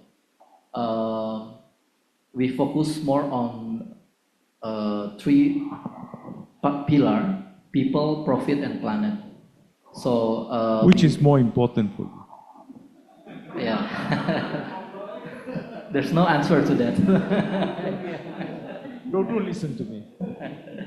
Yeah, so we are not just a profit-oriented company, but we must, how to say, like integrate the people and planet through our core business. So that's why through our solution, it's a win-win solution for people and business owner, that they can have huge financial recovery while contributing to the environment at the same time. And also it can increase the awareness of circular economy in Indonesia as a developing countries, because we have no specific regulation in order to prevent the waste. I think that's all. Thank you. I think the critical part is this. All businesses, sorry, I ask you profit people, and just a cheeky question. Because at the end of the day, if the business don't make profit, they cannot exist. So you must make profit. Okay, that's it. But how you make profit is important. You can make profit by making the environment poorer. You can make profit by making people poorer.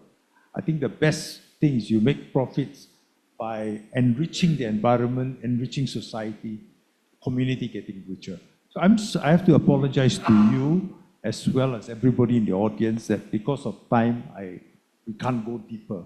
I think, but your examples are fantastic, very inspiring. And I think for Indonesia and the earlier session, you show that it's doable. You can do well, you can do good, and you can succeed. So I wish you all and everybody else on this embarking this journey great success, and may you inspire more people and transfer. In fact, I see some of the stories like earlier cooperative. When I was much younger, I also tried to start cooperatives. And sometimes you succeed, sometimes you don't. One of the cooperatives he wants, in terms of idea, was to create jobs for disabled people. Very hard. But I think it's worth the effort, because whether you succeed, don't succeed, you learn the lessons and you can bounce back and become better. So on that note, I wish you all success in your endeavors. May you be richer, may the environment be richer, and may people around you be richer. Thank you. Okay, now we move to the, I pass it to Basri, who will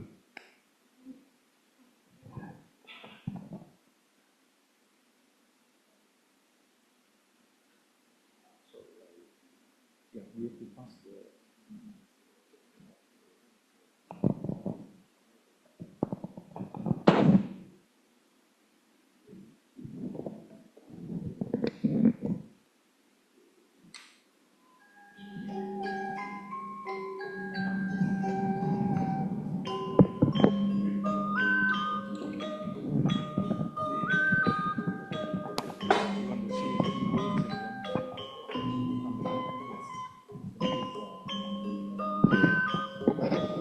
So this, how many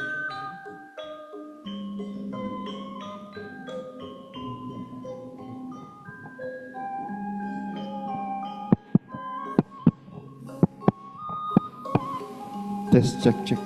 Yeah. So before we're heading to lunch, Bapak Ibu sekalian, we are going to witness the two participants from Indonesia, two companies from Indonesia that are going to be the participating member of ASEBA. and then be part of the journey in the region, in ASEAN. So the first one is the new factory cooperative from Bandung. Please give a big round of applause. And the second one is Surplus Indonesia. So Pak Agung, Mas Agung, and then Mbak Alia, can you please go to the front and then hand over. So welcome, and we will witnessing you into your next journey. So please hand over, Pak, and then Ibu Novita. Yeah. So there will be.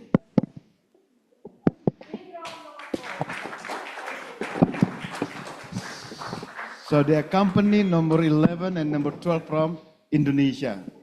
So maybe Invite many more. yeah, and we invite very more Mas Rizal, maybe anggota Kadin Jawa Barat Bu, bisa, and many other members because mestinya kawasan berikat sama PHRI will be the next discussions.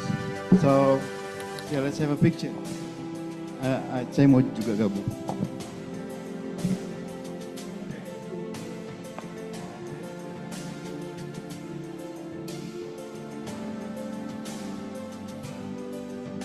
Selamat ya.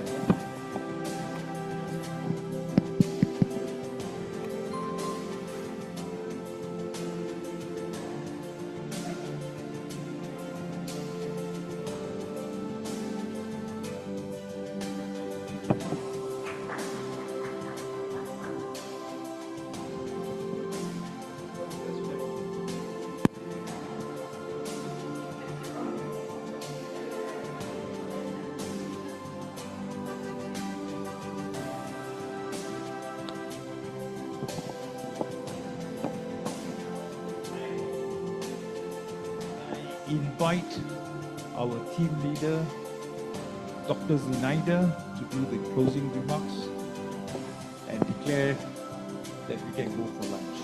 But before that, we also must take a vote. Exactly. Thank you very much, Thomas. Nothing without good lunch.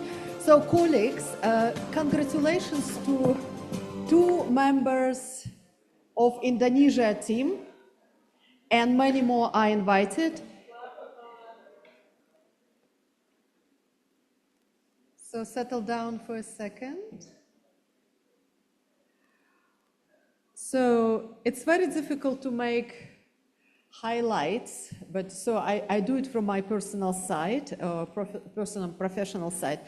So we could see clearly that across Indonesia, there are many circular economy initiatives, and 2 panels in particular, but also opening remarks, are a testament to that. So often, as Pak Basri, you said, they are self-starters. They are not necessarily very well known, but they have a lot to teach others at the level of Indonesia as well as ASEAN and beyond.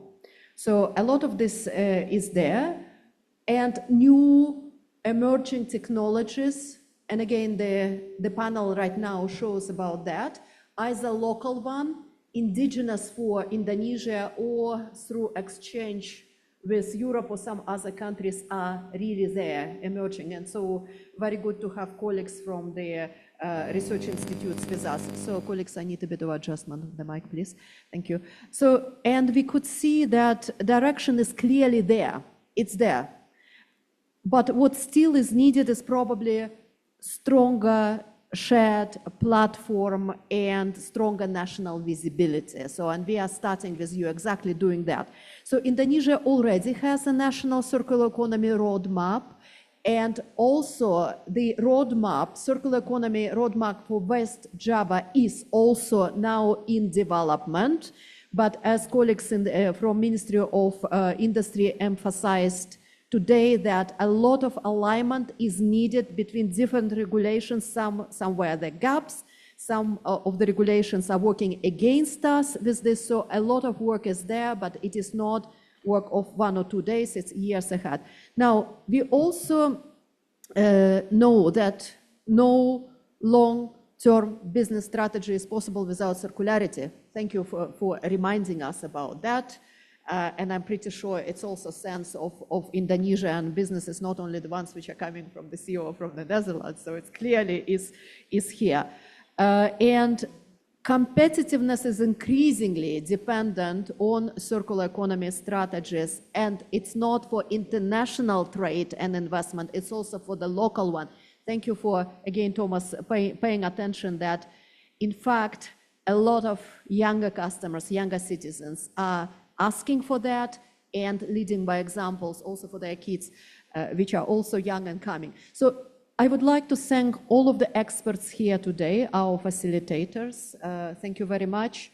Thomas, Renee, Basri, thank you for facilitation. I also include in the line of experts those which spoke with us today as part of the panels. So you are certainly experts, sometimes much more than we all together in the area of circular economy.